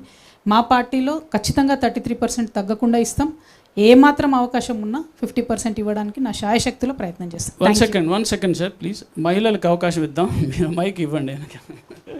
ఆమె అడుగుతున్నారు ఇందాక నుంచి. So give it for then you come. Kavitha గారు, first of all congratulations. Thank you. చూసిరా ఆడబిడ్డలు కంగ్రాట్స్ చెప్తురా అన్న, అన్యాయం అన్న. నా పేరు శైలజ ఫ్రమ్ 99 టీవీ. సో మీరు పార్టీ ప్రకటించిన రోజు పాంచజన్యం అని చెప్పేసి కూడా 5 పెట్టారు. సో దాంట్లో ఎందుకు మహిళా రిజర్వేషన్లకు సంబంధించి పెట్టలేదనేది కూడా ఒక ప్రశ్న. అంటే గతంలో జంతర్ మంతర్ దగ్గర కూడా కవిత మహిళా రిజర్వేషన్ల కోసం కొట్లాడిన పర్సన్. సో పాంచజన్యంలో మహిళా రిజర్వేషన్లకు సంబంధించి ఎందుకు మీరు ఆ పేరు అనేది మెన్షన్ చేయలేదని చెప్పేసి క్వశ్చన్. మహిళ అనేది ప్రత్యేకంగా మెన్షన్ చేసే కేటగిరీ కాదమ్మా. ప్రతి అంశంలో విద్య అయినా, వైద్యమైనా, సామాజిక న్యాయమైనా, ఉపాధి అయినా, వ్యవసాయమైనా ప్రతి దాంట్లో మహిళలదే ప్రాధాన్యత. ఇలా వ్యవసాయం అనగానే, రైతు అనగానే అందరూ మొగ రైతు బొమ్మేస్తారు. కానీ ఇంట్లో ఆడవాళ్ళు పొలంలో పని చేయకుండా ఒక్క గింజ కూడా బయటికి రాదు. అది గ్రౌండ్లోకి పోయి చూసేటటువంటి వ్యక్తిగా మా మహిళా రైతులు ఎంత కష్టపడతారో నేను చూస్తున్నాను.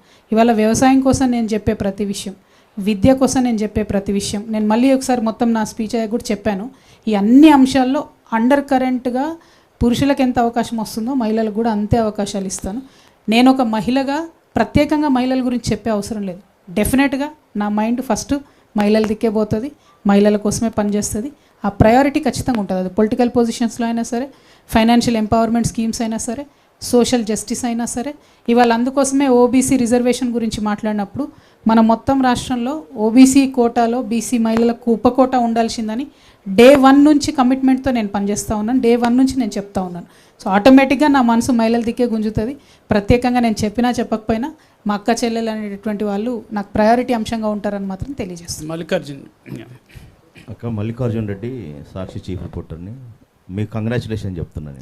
థ్యాంక్ యూ అన్న, బలవంతంగా చెప్పించుకుంటున్నట్టు కదా. 2 ప్రశ్నలు. ఒకటి ఏంటంటే, గతంలో కేసీఆర్ గారు పార్టీ పెట్టడం అంటే పాన్ డబ్బా పెట్టినంత ఈజీ కాదని అన్నారు. అంటే ఒక పార్టీ నడపాలంటే చాలా రిసోర్సెస్, చాలా వ్యూహాలు, ఎత్తుగడలు ఎన్నో అవసరం ఉంటాయి. ఒక మహిళగా అట్లాంటి శక్తి సామర్థ్యాలు మీరు ఉన్నాయని అనుకుంటున్నారు. రెండోది వచ్చేసి అంటే దానికి అది అంటే మీ కార్యాచరణ ప్రణాళిక అనేది పార్టీని నడపడంలో ఎట్లా ఉండబోతుంది. రెండోది వచ్చేసి ఏంటంటే, పాంచజన్యం అనేది ఒక ఎన్నికల టైంలో ఇచ్చే హామీలాగానే ఉంది, కానీ ఒక సైద్ధాంతిక భూమిక ఉన్నంత అంటే ఒక అంత గ్రావిటీ లేదు అనే ఒక విమర్శ కూడా వస్తుంది. దాని మీద మీరేం రిప్లై చేస్తారు? అంటే ఫస్ట్ ఒకటండి, మీరు ఒకవేళ కేసీఆర్ గారికి కొంచెం అందరు కరెక్ట్గా వినాలి ఈ మాట. ఒకవేళ కేసీఆర్ గారికి నా ప్లేస్లో కొడుకుండుంటే ఇలా ఆయన పార్టీ పెడితే మీరు ఇట్లాంటి ప్రశ్న అడిగేవాళ్ళు కాదు. మీరు అడగడమే ఏం అడుగుతున్నారు, ఒక మహిళగా మీకు పార్టీ నడిపే శక్తి సామర్థ్యం ఉందా అని అడుగుతున్నారు. మహిళగా దేశాన్ని నడిపే శక్తి సామర్థ్యం ఉందని చెప్పి ఇందిరాగాంధీ గారు నిరూపించిండ్రు, జయలలిత గారు నిరూపించిండ్రు, మమతా బెనర్జీ గారు నిరూపించిండ్రు. అనేక మంది మహిళలు ఈ రాష్ట్రంలో ముఖ్యమంత్రులుగా దేశానికి అనేకమైనటువంటి వన్నెలు తెచ్చినటువంటి మహిళలు ఉన్నారు. వారందరి స్ఫూర్తితో పనిచేస్తాం. ఖచ్చితంగా మేము ఎవ్వరికి తీసిపోకుండా ఏ ఒక్క అంశంలో కూడా ఒక proper main stream political party ఎట్లా నడుపుతారో పురుషులు అంతకన్నా బాగానే నడుపుతాం తప్ప తక్కువ నడపమనే విశ్వాసాన్ని నేను మా ప్రజలకు కల్పించదలుచుకున్న ఫస్ట్ థింగ్. సెకండ్ థింగ్, పాంచజన్యం అనేటటువంటి దానికి ఉన్నదే సైద్ధాంతిక పునాది. అధర్మం పైన యుద్ధం, అవినీతి పైన యుద్ధం. అవతల పక్క ఉన్నవాడు మనవాడే. ఇయ్యాలేంది అంతకుముందు ఆంధ్రోల మీద పంచాయతీ, మనకి ఇప్పుడు ప్రతి పార్టీవాడు తెలంగాణ వాడే కదా. మనోళ్ళ మీదనే పంచాయతీ అయినా సరే అవినీతి మీదైనా అధర్మం మీదైనా శంఖం పూరించాల్సిందే, యుద్ధం చేయాల్సిందే. ప్రధానంగా సొసైటీలో ఒక హ్యాపీనెస్ ఎట్లా రావాలి, ప్రజలు ఇమీడియట్గా కోరుకుంటున్నది ఏంది అని అడ్రస్ చేయనటువంటి పొలిటికల్ పార్టీసు కాలగర్భంలో కలిసిపోతుంది. ఇవాళ నేను జాగృతి జనంబాట పేరుతో కావచ్చు అనేక రకాలైనటువంటి మేధావులతో చర్చలు చేసిన తర్వాత ఏం కావాలి మన ప్రజలకని ఆలోచించినప్పుడు విద్య, వైద్యం అత్యంత ప్రాధాన్యత అంశాలుగా ప్రతి ఒక్కరు కూడా చెప్పడం జరిగింది. ఇవాళ డిస్ట్రెస్ ఎట్లా ఉంది అని అంటే సొసైటీలో హైదరాబాద్లో పేద మధ్యతరగతి వాళ్లకు విద్యా వైద్యం మీదనే ఇల్లు గుళ్ళు అయిపోయే పరిస్థితి. కాబట్టి అది ప్రభుత్వం టేక్ కేర్ చేయాలి అని చెప్పి నేను ఒక వెల్ఫేర్ స్టేట్ అనేటటువంటి కాన్సెప్ట్తో నేను మాట్లాడుతూ ఉన్నాను. అది మనని ఫైనాన్షియల్ కూడా రేపొద్దున స్టేట్ని ఎంపవర్ చేస్తుంది అనేటటువంటి బలమైన విశ్వాసంతో నేను మాట్లాడుతున్నా. అంటే ఇచ్చుకుంటూనే పోండి మీరు డబ్బులు సంపాదించడం ఉండదు స్టేట్లో అన్నది కాదు. స్టేట్లో డబ్బులు ఎట్లా సంపాదించాలి, వెల్త్ క్రియేషన్ ఎట్లా చేయాలి అనేటువంటి ఆలోచనతోనే ఉపాధిలో ఖచ్చితంగా మేము ఎంకరేజ్ చేస్తామని చెప్తా ఉన్నాం.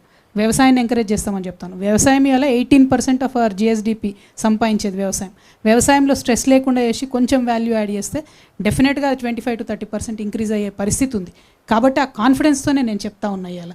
అదేవిధంగా సోషల్ జస్టిస్ లేనటువంటి ఎటువంటి అభివృద్ధి అయినా సరే కుంటికాల మీద నడిచినట్టే అని నేను బలంగా నమ్ముతా ఉన్నా.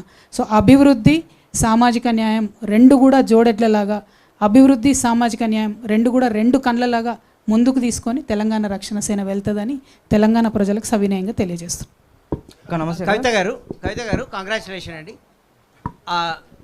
ఇక్కడ నుంచి Srinivas, independent journalist. Thank you అన్న. మీరు సర్వోదయ మూమెంట్ ఒకటి చారిత్రాత్మకంగా ఉన్న మూమెంట్ నడిచింది. నడిపారు ఆచార్య వినోబావే గాంధేయవాదం సిద్ధాంతంతో. మీరు ఆ నినాదం ఎత్తుకున్నారు. అయితే దానికి ఇప్పుడు పరిస్థితికి ఏంటి, ఏమైనా అధ్యయనం చేశారా, ఏంటి సారూప్యత ఏంటి? శివరాంపల్లి కేంద్రంగా మన దగ్గరలోనే నగర శివారులో చాలా కాలం నడిచింది. ఇప్పుడు దాంట్లో భూదాన ఉద్యమం అనేది ఒక ముఖ్యమైన ఎలిమెంట్. అది ఇప్పుడు చాలా వివాదాస్పదమైన అంశం కూడా. దాన్ని ఎట్లా చూస్తారు? ప్రధానంగా ఒకటండి, మీరు అన్న సర్వోదయ వినోబా భావే గారు, గాంధీ గారు, దానికన్నా ముందు జాన్ రస్కిన్ గారు వారి ఫిలాసఫీతోని అంటిల్ ద లాస్ట్ అనేటటువంటి ఫిలాసఫీ, అంటే చిట్ట చివర ఉన్నటువంటి వారికి కూడా బెనిఫిట్ ఎట్లా చేరాలి ప్రభుత్వం నుంచి అనే ఒక ఆలోచనతో వచ్చినటువంటిదే. మన హైదరాబాద్లో అనేక మందితో నేను మాట్లాడితే సర్వోదయ మూమెంట్ ఇక్కడ బాగా నడిచినప్పుడు వాలంటీర్స్, సర్వోదయ వాలంటీర్స్ ఇంటింటికి బకెట్ పట్టుకొని పోయేదట. ప్రతి ఒక్కరు బియ్యం వేస్తే ఆ బియ్యాన్ని ఎవరికి అవసరమో వాళ్ళకి పంచేదట. అంటే ఒక మంచి స్ఫూర్తితోని స్పిరిటెడ్గా జరిగిన మూమెంట్. సర్వ ఉదయ సాంస్క్రిట్ వర్డ్ అండి. ప్రతి ఒక్కరి జీవితంలో వెలుగు నిండాలి అనేటటువంటి మంచి కాన్సెప్ట్. తెలంగాణ ఆనాడు తెచ్చుకున్నప్పుడు ఏమనుకున్నాం, మనం బంగారు తెలంగాణ కావాలి అనుకున్నాం, జరగలేదు. కాబట్టి సర్వులకు ఉదయం రావాలనేటటువంటి మంచి స్ఫూర్తివంతమైనటువంటి నినాదంతో ముందుకెళ్తున్నాం. దానికి టూల్ ఏంటంటే పాంచజన్యం. ఈ 5 రంగాలు గట్టిగా అభివృద్ధి చెందితే అందరి జీవితాల్లో వెలుగులు వస్తాయని నేను నమ్ముతా ఉన్నా. కాబట్టి పాంచజన్యం అనేటటువంటి టూల్ తీసుకొని సర్వోదయ తెలంగాణ లక్ష్యంగా తెలంగాణ ప్రజల మధ్యకు వెళ్తూ ఉన్నాం. ఖచ్చితంగా సక్సెస్ అవుతానని నేను నమ్ముతాను. నమస్తే అక్క. కవిత గారు నమస్తే. నమస్తే అక్క, నేను ప్రదీప్, వెలుగు రిపోర్టర్ని. First I would like to say all the best అక్క. యాక్చువల్గా మీరు చాలా కాన్ఫిడెంట్గా చెప్పారు, నెక్స్ట్ 2 yearsలో మేము అధికారంలోకి వస్తున్నామని చెప్పేసి అన్నారు. బట్ అధికారంలో రావాలంటే ఫస్ట్ గ్రౌండ్ లెవెల్లో పార్టీని బలోపేతం చేసుకోవాలి. యాక్చువల్గా ఫేసెస్ అనేవి ఇంపార్టెంట్. మీరు చూసుకున్నట్లయితే చాలామంది మంచి మంచి వాళ్ళు ఓడిపోయారు గతంలో. ఎన్టీఆర్ కావచ్చు, ఈటెల రాజేందర్ లాంటి వారు కావచ్చు, లేదంటే కోర్స్ మీరు కావచ్చు, అట్లాంటి ఓడిపోయారు. బట్ క్షేత్రస్థాయిలో మీరు అట్లాంటి లీడర్స్ని ఎవరైనా తీసుకురాబోతున్నారా? సో మీ అధికారం రావాలంటే అది ఇంపార్టెంట్. అండ్ మీకు నెక్స్ట్ ఇమినెంట్ ఛాలెంజ్ వచ్చేసి మీకు పంచాయత్ ఎలక్షన్స్ ఉన్నాయి, పరిషత్ ఎలక్షన్స్ ఉన్నాయి, అండ్ గ్రేటర్ హైదరాబాద్ ఎలక్షన్స్ ఉన్నాయి. సో దాన్ని ఎట్లా ఓవర్కమ్ చేస్తున్నారు మీరు? ఎట్లా ఓవర్కమ్ చేస్తారు? ఒకటండి, first of all Telangana Rakshana Sena will be a cadre based party, not a leader based party. Cadre based ఎందుకంటున్నా అంటే నిరంతరం ప్రజలతో టచ్లో ఉండి ప్రజల నుంచి వచ్చే సమస్యలను అడ్రస్ చేసేటటువంటి ఒక పార్టీగా ఉండాలని నేను బలంగా కోరుకుంటున్నా. మరి గొప్ప గొప్ప లీడర్లు ఉన్నటువంటి పార్టీలు కూడా ఓడిపోయినాయి. మీరు అన్నట్టు ఇందిరాగాంధీ ఓడిపోయింది, పివి నరసింహారావు ఓడిపోయింది, ఎన్టీఆర్ ఓడిపోయింది. లీడర్ అన్నది ఇంపార్టెంట్ కాదు. లీడర్ని ఎవరు తయారు చేస్తారు? ప్రజలే తయారు చేస్తారు. కానీ అదే పార్టీలో ఉండేటటువంటి క్యాడర్ ఇంటింటికి పోయి ఆ లీడర్ని పరిచయం చేయడం, ఆ పార్టీకి సంబంధించిన అంశాలు చెప్పడం. కానీ ఆ క్యాడర్కి ఇలా ఏ పార్టీలో రెస్పెక్ట్ ఉంది చెప్పండి? భారతీయ జనతా పార్టీలో పనిచేసే ఏ కార్యకర్త కూడా ఇలా హ్యాపీగా లేడు. కాంగ్రెస్ పార్టీలో పనిచేసే ఏ కార్యకర్త కూడా ఇలా హ్యాపీగా లేడు. బీఆర్ఎస్ పార్టీలో పనిచేసే ఏ కార్యకర్త కూడా హ్యాపీగా లేడు. తెలంగాణ రక్షణ సేన మాత్రం అది మార్చాలనుకుంటుంది. ఎందుకంటే ఒక సోషల్ ఇంట్రెస్ట్తోని వాళ్ళు చేస్తున్నటువంటి పనులు పక్కకు పెట్టుకొని నేను ఎంతో కొంత ప్రజలకు చేయాలని ముందుకొచ్చేటటువంటి కార్యకర్తలకు అత్యంత విలువనిచ్చేటటువంటి పార్టీగా తెలంగాణ రక్షణ సేన ఉంటుంది. ఖచ్చితంగా ఒక క్యాడర్ బేస్డ్ పార్టీగా ప్రతి బూత్లో మేము కమిటీలు వేసుకుంటాం. Not for every village, every booth మాకు కమిటీస్ ఉంటాయి. అద్భుతంగా పనిచేస్తాం. ప్రతి జిల్లాలో ఆఫీసులు పెట్టుకుంటాం. మా ఫిలాసఫీ ఏదైతే ఉందో, సర్వోదయ తెలంగాణ ఏదైతే ఉందో, పాంచజన్యం ఏదైతే ఉందో అది ఖచ్చితంగా గ్రౌండ్ లెవెల్ వరకు తీసుకెళ్తాం. ప్రజలకు అర్థం చేపిస్తాం. ప్రజల ప్రేమను చూరగొంటామనే విశ్వాసం నాకున్నది. లీడర్లు పెద్ద పెద్ద వాళ్ళు వచ్చినప్పుడు వస్తారు, రాకపోతే మరీ సంతోషం, వస్తే సంతోషం, రాకపోతే మరీ సంతోషం. కానీ ప్రజల వద్దకు వెళ్ళి గెలవాలనుకుంటున్నాం. ఒకనాడు ఎన్టీ రామారావు గారు పార్టీ పెట్టినప్పుడు అనామకులు గెలిచారు. ఇంకొకనాడు కేసీఆర్ గారు పార్టీ పెట్టినప్పుడు అనామకులు గెలిచారు. ఎప్పుడైనా ఒక కొత్త రెవల్యూషన్ వచ్చినప్పుడు ప్రతి 25 సంవత్సరాలకు ఒకసారి వచ్చే ఈ రెవల్యూషన్ ఇప్పుడు మేము కరెక్ట్గా చరిత్రలో సరైనటువంటి మలుపులో నిలబడి ఉన్నాం. చరిత్ర సృష్టిస్తామనేటటువంటి విశ్వాసం మాకున్నది. Thank you. కవిత గారు నమస్తే. మీకు మీ పార్టీకి శుభాకాంక్షలు. నా పేరు పద్మరాజ్ అండి, నవ తెలంగాణ బ్యూరో చీఫ్ని. ఇప్పుడు పవర్ పాలిటిక్స్లో మొత్తం సబ్జెక్టు పక్కకు పోయి ఆబ్జెక్టు ముందుకు వస్తుంది. మీరు మొదటి నుంచి కూడా తెలంగాణ ఫస్ట్ అని చెప్తున్నారు. అయితే మీరు చెప్పినటువంటి పాంచజన్యంలో ఉన్నటువంటి అంశాలన్నీ అమలు చేయాలంటే కేంద్ర ప్రభుత్వం పైన పోరాడాలి. ఎందుకంటే తెలంగాణతో పాటు అన్ని రాష్ట్రాలు కూడా సఫర్ అవుతున్నాయి, ఆర్థిక దిగ్బంధనంలో ఉన్నాయి. మీ యొక్క స్పీచ్లో కానీ మీ యొక్క మొత్తం చెప్పేటువంటి అంశాల్లో కానీ కేంద్ర ప్రభుత్వం పైన నికరంగా పోరాడతాము, తెలంగాణకు సంబంధించిన అంశాల్లో అనేటువంటిది లేదు. అలా పోరాడకుండా, ప్రశ్నించకుండా ఇవన్నీ ఎలా సాధ్యమవుతుంటారు? ఒకటండి, ఇప్పుడు కేంద్రంలో ఉన్న భారతీయ జనతా పార్టీ ప్రభుత్వం ఎంత విచిత్రమైన ప్రభుత్వం అంటే డెడ్ లైన్ పెట్టి తమ సొంత ప్రజలు చంపుకునే ఒక వింత ప్రభుత్వం ఇలా దేశంలో రాజ్యం వెళ్తూ ఉన్నది. వారికి సామాజిక న్యాయం పట్ల కానీ డెమోక్రటిక్ అప్రోచ్ పట్ల కానీ వారికి నమ్మకం లేదు. అటువంటి ఒక పార్టీతో నేను స్వయంగా కూడా కష్టాలు పడి ఉన్నా, అది మీకు తెలుసు. నాకు భారతీయ జనతా పార్టీకి డిఎన్ఏ కూడా సరిపోదు. అది పోరాటం అన్నది ఇంటర్నల్ ఉండనే ఉంటుంది, అది అందులో డౌట్ లేదు. అయితే మన తెలంగాణ సమాజానికి బీజేపీతో ఉన్న ప్రమాదం ఏంటి? ఆ ఆలోచన చేసినప్పుడు సామాజిక న్యాయాన్ని మాత్రం వాళ్ళు కానియరు. అందుకే బీసీ బిల్లు అలా పాస్ చేస్తలేరు. 1. 2, కేంద్ర ప్రభుత్వంలో ఉండి డబ్బులు ఇవ్వగలిగి అన్ని రకాల పర్మిషన్లు ఇవ్వగలిగి 12 సంవత్సరాల తెలంగాణలో ఒక్కటంటే ఒక్క రూపాయి కూడా అదనంగా మనకి ఇవ్వలే. మనకు రావాల్సిన ట్యాక్స్ డెవల్యూషన్ తప్పితే ఒక్క సింగిల్ రూపీ కూడా మనకేలే. అదే ఉత్తరప్రదేశ్కి 1000 కోట్లు ఇస్తారు, బీహార్కి 1000 కోట్లు ఇస్తారు, గుజరాత్కి 1000 కోట్లు ఇస్తారు. కర్ణాటక నిన్నగాక మొన్న అండి ఎంత ఘోరం అంటే అప్పర్ భద్రాకు నేషనల్ ప్రాజెక్ట్ స్టేటస్ ఇచ్చారు. కనీసం వాటర్ అలొకేషన్ కూడా లేదు ఆ ప్రాజెక్ట్కి. సో భారతీయ జనతా పార్టీ మీద పోరాటం అనేటటువంటిది ఏదో సిద్ధాంతంగానో నాకు పర్సనల్గా నన్ను ఇబ్బంది పెట్టిరని కాదు, తెలంగాణ రాష్ట్రానికి నష్టం చేస్తున్న కోణంలో ఖచ్చితంగా ఫైట్ చేస్తాం. There is no doubt. Bharatiya Janata పార్టీలో ఇవాళ ఒక 8 మంది ఎంపీలు ఉన్నారు. అష్టగ్రహ కూటమిలాగా వాళ్ళు ఉన్నారు తప్పితే వాళ్ళతో ఇంత కూడా లాభం లేదు మనకు. అందుకే నేను పదే చెప్తున్నా వాళ్ళను, బాబు మీరు ఏమైనా పైసలు తీసుకురండి అని. మోడీ గారు కూడా మళ్ళీ 10వ తారీఖు వస్తున్నారట. మహిళా బిల్లు, బీసీ బిల్లు, పాలమూరు రంగారెడ్డికి నేషనల్ ప్రాజెక్ట్ స్టేటస్, ఇట్లాంటివి తీసుకురమ్మని మరొకసారి మేము డిమాండ్ చేస్తాం. ఉర్దూ జర్నలిస్ట్ मैडम बोलिए सर. मेरा नाम सैयद गौस मोहिउद्दीन है मैडम. जी. मैं IND टुडे से ताल्लुक़ रखता हूँ. जी. दीदी पहले तो आपको मुबारकबाद और आपको नेक तमन्नाएं हमारे आपके साथ. Thank you. मेरे सवाल क्या है कि आप ये पार्टी ईगो में डाले या आपके पास वाकई कोई मिशन है या विजन है आपके पास. और दूसरा, तेलंगाना के बीजेपी के कायदीन हमेशा बोलते रहते कि रोल मॉडल गुजरात को लो बोल के. आपने काफ़ी, जैसा कि मेरे फाजिल दोस्त ने भी बताया कि गवर्नमेंट ऑफ इंडिया के तरफ से हमें पैसे नहीं आ रहे, तो क्या सरदार वल्लभ भाई पटेल का जो मुजस्समा, जो स्टैचू लगाया गया, उसके लिए 3000 करोड़ रुपए खर्चा किए गए, तो क्या वो पैसा विजन के लिए, मिशन बनाने के लिए क्या इस्तेमाल नहीं कर सकते थे क्या? और पार्लियामेंट के जो अभी जो डिलिमिटेशन हो रहा है, उसके ताल्लुक से आपका व्यू क्या है? ओके, थैंक यू अन्ना. पहले तो अभी बहुत सारे अपने तेलंगाना से भाई बहन हज के लिए जा रहे हैं. हम उन सब हाजियों से आपकी सफ़र अच्छा कामयाब हो और आप बहुत महफूज घर वापस आए, ऐसा मैं पहले तो दुआ करूंगी. और बाद में आपसे गुजारिश भी करूंगी कि आप जब हज जाएंगे, आपके दुआओं में तेलंगाना रियासत के लिए दुआ मांगिए, अपने रियासत के अच्छे के लिए दुआ मांगिए, प्रॉस्पेरिटी के लिए दुआ मांगिए. और इसके साथों साथ मैं ये कहना चाहती हूँ, ज़रूर हमें गुजरात मॉडल लेना चाहिए ना, गुजरात मॉडल को फॉलो करना चाहिए. क्योंकि गुजरात में BCE के अंडर मुस्लिम रिजर्वेशन वहाँ दे रहे, लेकिन यहाँ अपने स्टेट में मुस्लिम रिजर्वेशन BCE के अंडर देने के लिए रोक रहे. तो ज़रूर गुजरात को उस मामले में, उस एक ही मामले में हम सबको आइडियली लेना चाहिए. और यहाँ की सरकार से भी मैं डिमांड करती हूँ, ये लोग सरकार में हुकूमत में आने से पहले वायदा करे थे कि 4% जो रिजर्वेशन रुक गया कोर्ट में, उसको ला के देंगे, अमल करेंगे बोल के बोले. लेकिन जो इनका दोस्ताना चल रहा मोदी जी से, क्योंकि वो बड़े भाई है, ये छोटे भाई है, इनका जो दोस्ताना चल रहा, उसको यूटिलाइज़ करके BCE में ये रिजर्वेशन ला सकते कांग्रेस सरकार, लेकिन नहीं लाए. 2 साल तक हम पूछते रहे कि एक भी माइनॉरिटी मिनिस्टर नहीं है. उसके बाद अब जाके अजहर भाई को अभी बनाए, बाद में उनको अभी MLC देना पड़ा. तो बहुत ही मजबूरी में, ना चाह के भी दिए, अपने आप से मर्ज़ी से नहीं दिए. तो कांग्रेस के हुकूमत के जो वायदे हैं उनको आप पहचानिए. मैं आपको जो अब सूरत हाल क्या है बस उससे आपको वाकिफ़ कराना चाहती हूँ, उससे ज़्यादा और कुछ कहना नहीं है. लेकिन मैं हमेशा से अक़लियतों की हमदर्द रही हूँ और आगे चल के भी हमारा रवैया यही रहेगा. ख़ासकर हमारे ख़वातीनों से मेरी रिक्वेस्ट है कि आपको जो सोना वायदा किया गया था शादी मुबारक में, वो नहीं मिला आपको. जो रोज़गार वायदा किया गया था वो नहीं मिला. जो बच्चों को लिए स्कूटी बोले थे वो नहीं मिला. कुछ भी एक प्रोग्राम जो हमारे फाइनेंशियल बलबूदी के लिए, एम्पावरमेंट के लिए बनना चाहिए था, मिलना चाहिए था, एक भी नहीं मिला. उसके ऊपर ज़रा आप सोचिए. ऊपर से जो मूसी के आसपास में इर्द गिर्द हमारे जितने भी छोटे छोटे झोपड़ियाँ थे, उन सबको बिल्कुल ही साफ़ करके वहाँ से लोगों को निकाल के बहुत ज़बरदस्ती हम सबके साथ किया गया है. ये सारे चीज़ भी याद रखिए. हम आपके पास आएंगे, मिलेंगे और भी आगे बात करेंगे. आपकी बहन हूँ, वतन की बेटी हूँ, मुझे आप सपोर्ट कीजिए. Thank you. जय Telangana. This is just she'll come back, please. Nikhila.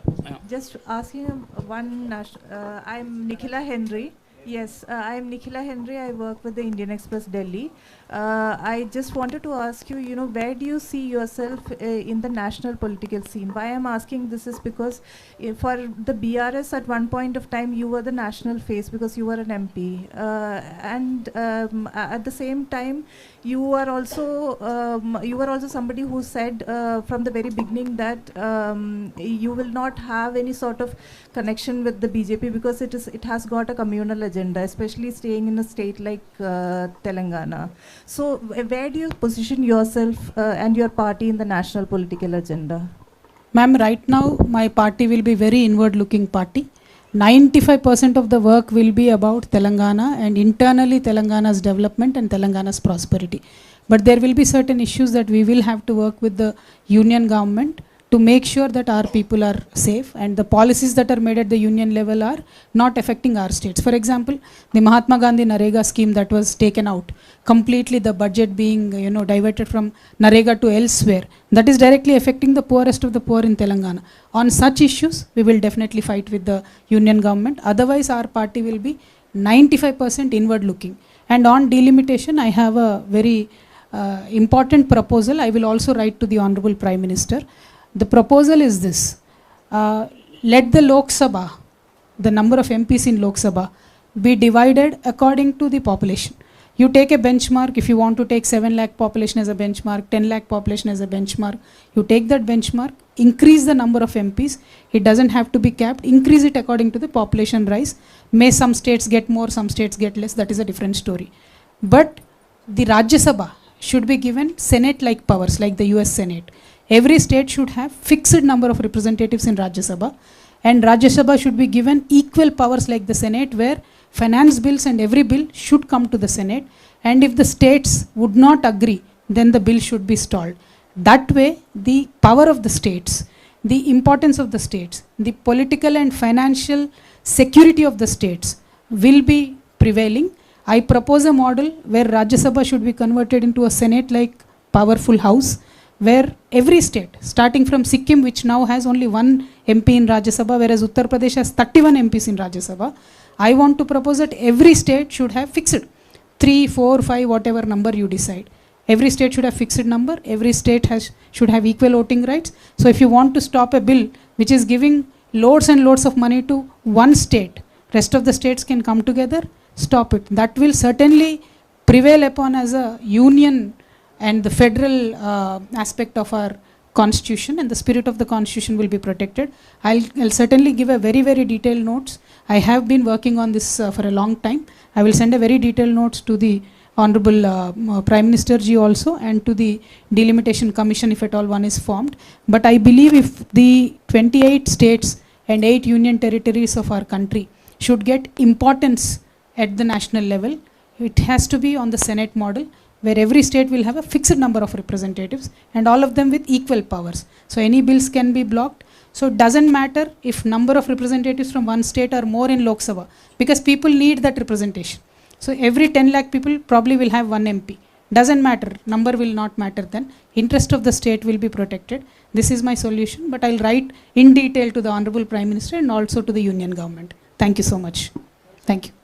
నా పేరు నక్షత్ర నాయుడు, ఆర్బిఎం క్రియేటివ్స్ మీడియా నుంచి మాట్లాడుతున్నా. సో మీరు ఎక్కడ కూడా స్పోర్ట్స్ గురించి మాట్లాడలేదు, అంటే స్పోర్ట్స్ గురించి పట్టించుకోవడం, అసలు అవినీతిపై యుద్ధం చేస్తానన్నారు. స్పోర్ట్స్లో అవినీతి తెలుసా అని అడుగుతున్నాను. Thank you, Amma. Sports is really very important.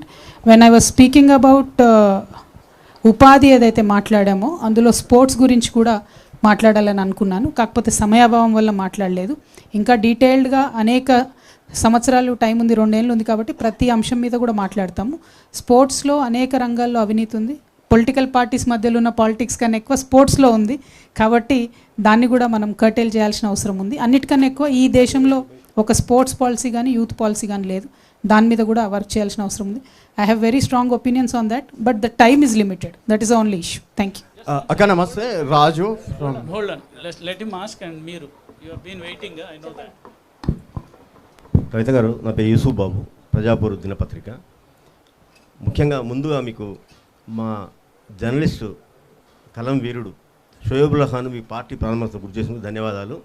మీరు అధికారంలోకి వస్తే తెలంగాణ రాష్ట్రంలో జర్నలిస్టు సంక్షేమం కోసం ఏం చేస్తారు? ఒక క్వశ్చన్. రెండవది, మీరు హరీష్ రావు గారిని టార్గెట్గా చేస్తున్నారు. హరీష్ రావు గారు ఒక జర్నలిస్ట్ అని గమనిస్తున్నా, ఆయన ఎప్పటి నుంచో పార్టీ పెట్టక నుంచి కేసీఆర్ గారికి అండగా ఉన్నారు. పార్టీ పెట్టిన తర్వాత తెలంగాణ ఉద్యమం అండగా ఉన్నారు. ఎందుకు టార్గెట్ చేస్తున్నారు? జర్నలిస్టులకు సంబంధించి ప్రతి ప్రభుత్వంలో కూడా మీకు వివక్షణ ఎదురైంది. ఇప్పుడున్న ప్రభుత్వం కూడా పోలీసుల సంక్షేమం కోసం హాస్టళ్ళు పెట్టారు, కానీ నేను డిమాండ్ చేస్తూ ఉన్న రేవంత్ రెడ్డి గారిని, ఏదైతే వాళ్ళ పిల్లల కోసం పెట్టినటువంటి హాస్టల్స్లో మా జర్నలిస్టుల పిల్లలకు కూడా అవకాశం ఇవ్వండి. వారికి కూడా విద్య ఉచితంగా మంచి నాణ్యమైన విద్య రావాలని చెప్పి నేను బలంగా నమ్ముతూ ఉన్నాను. అట్ ద సేమ్ టైం ఏదైతే జర్నలిస్టులకు ఇళ్ల స్థలాలు ఇస్తామని చెప్పి ఇవ్వకుండా ఆపారో, ఖచ్చితంగా అది ఇవ్వాల్సినటువంటి అవసరం ఉంది. ఎందుకంటే జర్నలిస్టులను మేము పొద్దునుండి సాయంత్రం చూస్తూ ఉంటాం కదా. మా పొలిటీషియన్స్కి ఎన్ని జబ్బులు ఉంటాయి, జర్నలిస్టులకు అన్నీ ఉంటాయి. షుగర్ బీపీ అయితే గ్యారంటీ అందరికీ, ఎందుకంటే టైంకి తినం మనం. ఎండ వాన అనకుండా ఎక్కడ న్యూస్ ఉంటే అక్కడ పరిగెత్తే ప్రపంచం, పోటీ ప్రపంచం. కాబట్టి జర్నలిస్టుల కష్టాలు, పొలిటీషియన్స్ కష్టాలు సేమ్. బట్ ఒకటే ఒక రిక్వెస్ట్ ఏంటంటే, సెన్సేషనల్ జర్నలిజం వైపు పోకుండా దయచేసి ప్రజల పక్షాన నిలబడమని చెప్పి మిమ్మల్ని పదే పదే కోరుతూ, మేము అధికారంలోకి వచ్చిన తర్వాత తెలంగాణ రక్షణ సేన, ప్రత్యేకించి జర్నలిస్టులు అంటే మాకు ప్రేమ తెలంగాణ ఉద్యమం నుంచి. ఆనాడు మీ యాజమాన్యాలు ఒప్పుకున్నా ఒప్పుకోకపోయినా తెలంగాణ వార్తలు వేసిండ్రు. మీరు ఎక్కడన్నా చిన్న చిన్న తప్పులు దొరికినా వాటన్నిటినీ సర్దిపెట్టే విధంగా మీరు వార్తలు రాసి ఉద్యమానికి ఉత్ప్రేరకాలుగా పనిచేసినటువంటి కలం వీరులను అసలే మర్చిపోము. ఎట్లయితే కాకీలను గుర్తుపెట్టుకొని ముఖ్యమంత్రి గారు స్కూల్ పెట్టినరో కలం వీరుల కోసం కూడా ఆ స్కూళ్ళలో అవకాశాలు కల్పించాలని చెప్పి నేను డిమాండ్ చేస్తాను. Thank you. మేడం జై Telangana. Madam Raju from Telangana వెలుగు ఛానల్. అయితే మీరు అన్నారు ఫ్రీ ఎడ్యుకేషన్ అండ్ ఫ్రీ వైద్యం అని చెప్పేసి. ఇప్పుడు నారాయణ కాలేజ్ ఒకలాగా ఫీజు ఉంటుంది, బయట ఒకలాగా ఫీజు ఉంటుంది మేడం. 2 లక్షలు అక్కడ ఉంటే ఇక్కడ 20,000తో కూడా చదివిస్తారు. అండ్ రేవంత్ రెడ్డి గారు 18,000 కోట్ల కన్నా నన్ను కోసుకోదిన్న ₹1 కూడా లేదని చెప్పేసి అన్నారు. మీరు పెట్టినటువంటి పాంచజన్య పథకాలకి చాలా వరకు బడ్జెట్ కావాల్సి వస్తుంది. అండ్ మీరు గతంలో అన్నారు కేసీఆర్తో కేంద్రంతో ఫైట్ చేశారు కాబట్టి మనకు చాలా అడుగుతున్నావే క్వశ్చన్లు. దానికి ఒక్కదానికి ఒక్కటి అడుగు గట్టిగా, నాకు అర్థం కాలేదు. అది 18,000 కోట్లకి ₹1 కూడా కోసిన దగ్గర లేదన్న ఆల్రెడీ ఆన్సర్ చేశారు ఇందాక. She answered that question. ఇప్పుడు ఈ right okay sir. Madam you didn't answer for Harish Rao criticism. పెద్ద ఆన్సర్ చేయాల్సిన క్వశ్చన్ కాదండి. Hello madam madam madam okay next ఇక్కడ మేడం జకీర్ అన్న. నా పేరు జకీర్, ఇండిపెండెంట్ జర్నలిస్ట్ని. నావి 2 ప్రశ్నలు మేడం. చెప్పండి. తెలంగాణ రాజకీయాల్లో మీకు ప్రధానమైన విలన్ ఎవరు? First question. సెకండ్ ఈజ్ మీరు ముఖ్యమంత్రి అయితే తప్ప తెలంగాణలో సామాజిక న్యాయం రాదా? అన్న ఒకటి, తెలంగాణ ప్రజలకు ఎవరు విలనో వాళ్ళే నాకు విలన్. నాకు ప్రత్యేకంగా ఎవరు శత్రువులు ఉండరు, నాకెవరు విలన్లు లేరు. సరే, పాత పార్టీ ఇబ్బంది పెట్టినా, ఇప్పుడు అధికారంలో కేంద్రంలో ఉన్న పార్టీ ఇబ్బంది పెట్టినా అది నా పర్సనల్ ఇష్యూ తప్ప అది ప్రజల ఇష్యూ కాదు. ప్రజల కోసం ఒక పొలిటికల్ పార్టీ పెట్టి నేను బయటకు వచ్చినప్పుడు న్యూట్రల్గా, చాలా న్యాయబద్ధంగా, ధర్మంగా ప్రజలకు ఎవరు విలనో వాళ్ళనే నా విలన్గా చేసుకొని పనిచేయాలి తప్ప నాకు పర్సనల్ ఎజెండా ఉండకూడదు, ఉండబోదు. అదొకటి. రెండవది, సామాజిక న్యాయం అనేటటువంటిది తెలంగాణలో ఇవాళ జరుగుతున్న పంచాయతీ కాదు. 250 ఏళ్ళు 300 సంవత్సరాల నుంచి జరుగుతున్నటువంటి పోరాటం. అన్ని సంవత్సరాల నుంచి పోరాటం జరుగుతున్నా మనకు పాక్షిక విజయాలు దక్కినాయి.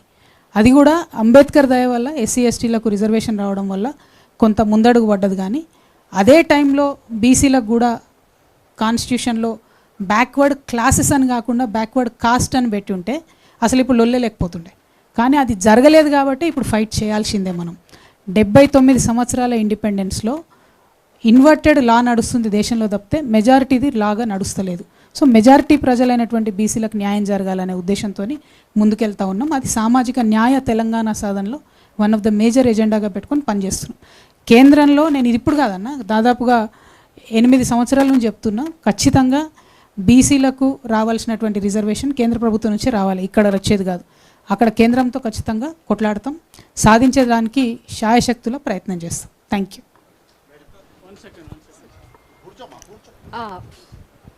No problem. చెప్పండి. ఫస్ట్ ఆఫ్ ఆల్ కంగ్రాచులేషన్స్ అండి కవిత గారు. అది Thank you. ఫోర్స్ఫుల్ కాదు, హార్ట్ఫుల్ కంగ్రాచులేషన్స్. Thank you. మీరు చెప్పినటువంటి పాంచజన్యంలో చిట్ట చివరి అంశమైన సామాజిక న్యాయం ఏదైతే ఉందో అందులో భాగంగా చూస్తున్నటువంటి మావోయిస్టుల ఇష్యూ పట్ల, అలాగే మావోయిస్టుల పట్ల లేదా నక్సలైట్ల పట్ల కేంద్రం అనుసరిస్తున్న, ఈరోజు బీజేపీ అనుసరిస్తున్నటువంటి వైఖరి ఏదైతే ఉందో, అంటే భావజాలంపై నిషేధాన్ని ప్రకటిస్తున్నటువంటి అంశం ఏదైతే ఉందో, ఒక భావజాలాన్ని నిషేధించడం సాధ్యమా? దాని మీద మీ పార్టీ స్పష్టమైన వైఖరి ఏంటి? మేడం, ఒకటి, ఏ భావజాలాన్ని కూడా రూళ్ళతోని, జీవోలతోని, గన్నులతోని, సైన్యంతోని ఖచ్చితంగా ఆపలేము. ఆలోచన అనేటటువంటిది వేరే ఆలోచన విధానాన్ని మార్చడం ద్వారానే మారుతుంది తప్పితే, లేదా ఆ ఆలోచన కోరుకునేటటువంటి ఫైనల్ సొల్యూషన్ ఏదైతే ఉందో దాని దగ్గరికి వెళ్ళడంతోనే మారుతుంది తప్పితే ఒక ఆలోచన అయితే చంపలేము మేడం, ఆ భావజాలాన్ని చంపలేము. అందుకే వారు ఎవరైతే బయటికి వచ్చారో అన్నలందరూ కూడా, వారందరినీ కూడా మేము రిక్వెస్ట్ చేసేది, ప్రధాన స్రవంతి పార్టీలు ఏ పార్టీ అయితే ఆ పార్టీ, పొలిటికల్ పార్టీస్లో under the framework of constitution వచ్చి పొలిటికల్ పార్టీస్లో సమాజానికి చేయాలనుకునేది చెప్పి చేయడం అన్నది, మాలాంటి వాళ్ళ చేత కూడా చెప్పి చేయించడం అనేది ఒక టార్గెట్గా వాళ్ళు పెట్టుకొని పనిచేస్తే వాళ్ళు అనుకున్నటువంటి ఐడియాలజీకి దగ్గరగా వెళ్ళగలుగుతామని నేను బలంగా నమ్ముతా ఉన్నాను. ఆపరేషన్ కగార్ను అత్యంత తీవ్రంగా ఖండించినటువంటి మొదటి వ్యక్తుల్లో నేను ఒకదాన్ని మేడం ఈ రాష్ట్రంలో.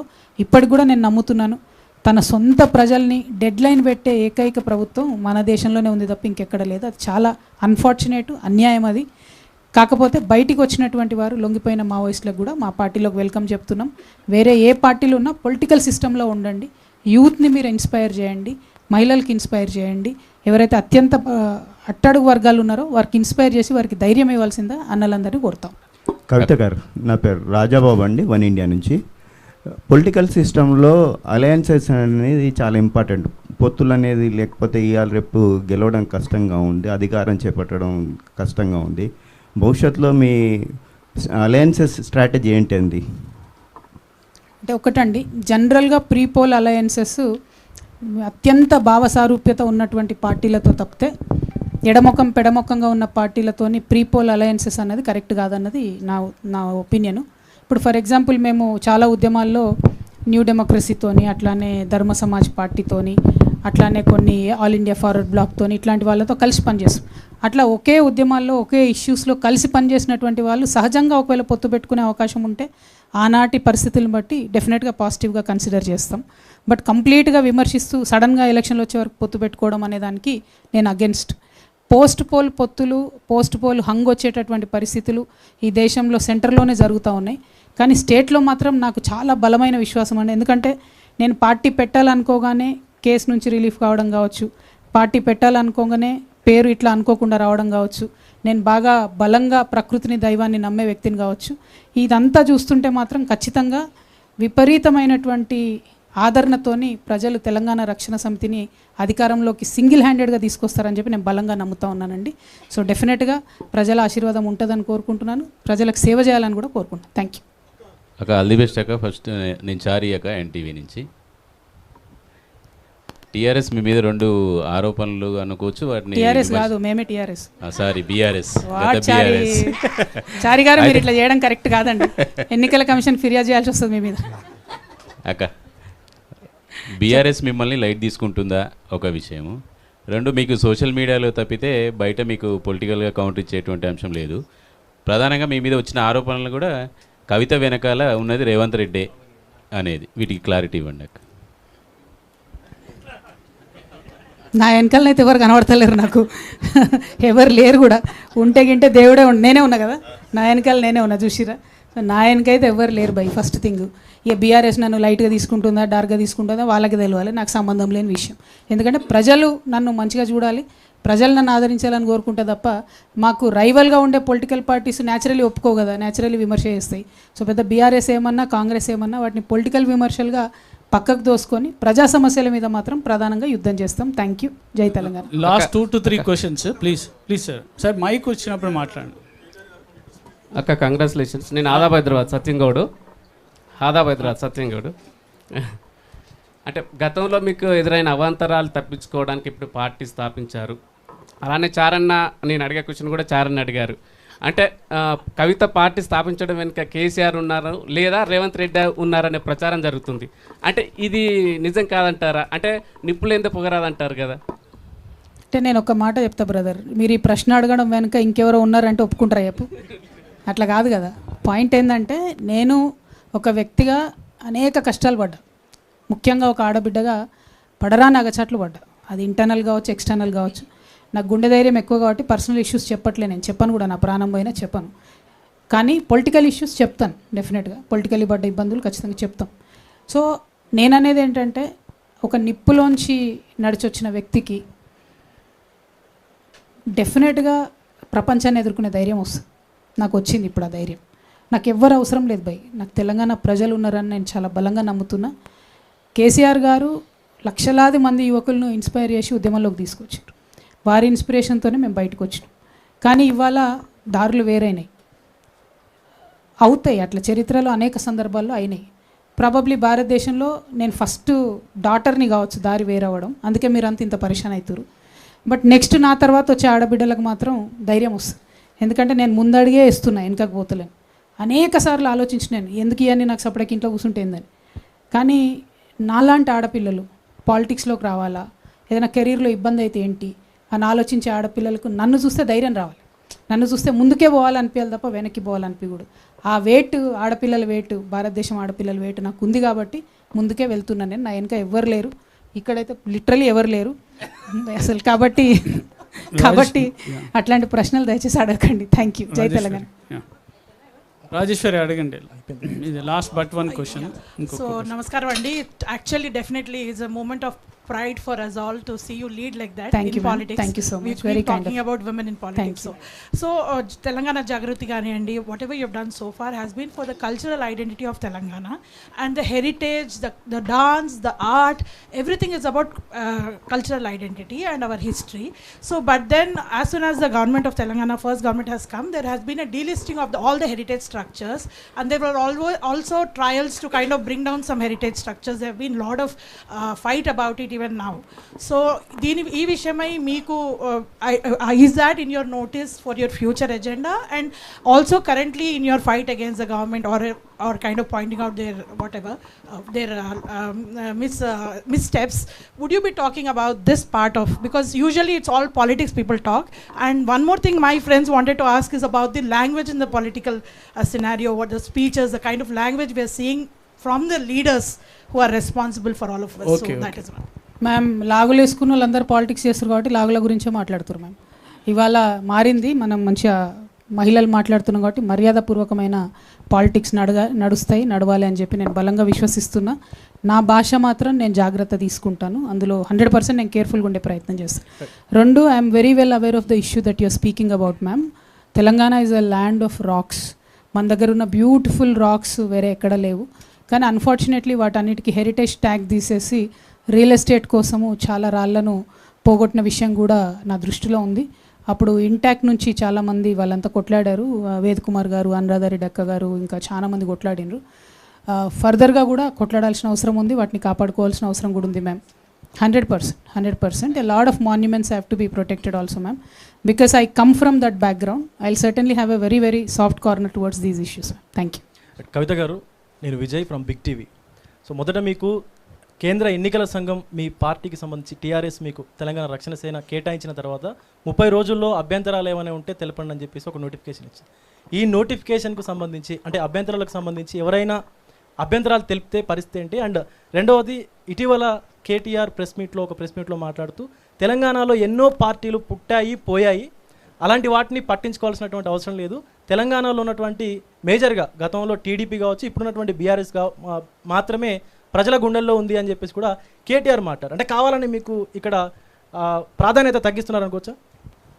అంటే ఒక్కటి బ్రదర్, మీరు అన్నట్టు ఎన్నికల కమిషను దానికి సంబంధించినటువంటి సాంకేతికపరమైన అంశాల్లో దైవ నిర్ణయం వల్ల, దేవుడి కృప వల్ల మంచిగా జరుగుతుంది, ఎటువంటి అభ్యంతరాలు ఉండవని నేను బలంగా విశ్వసిస్తూ ఉన్నాను.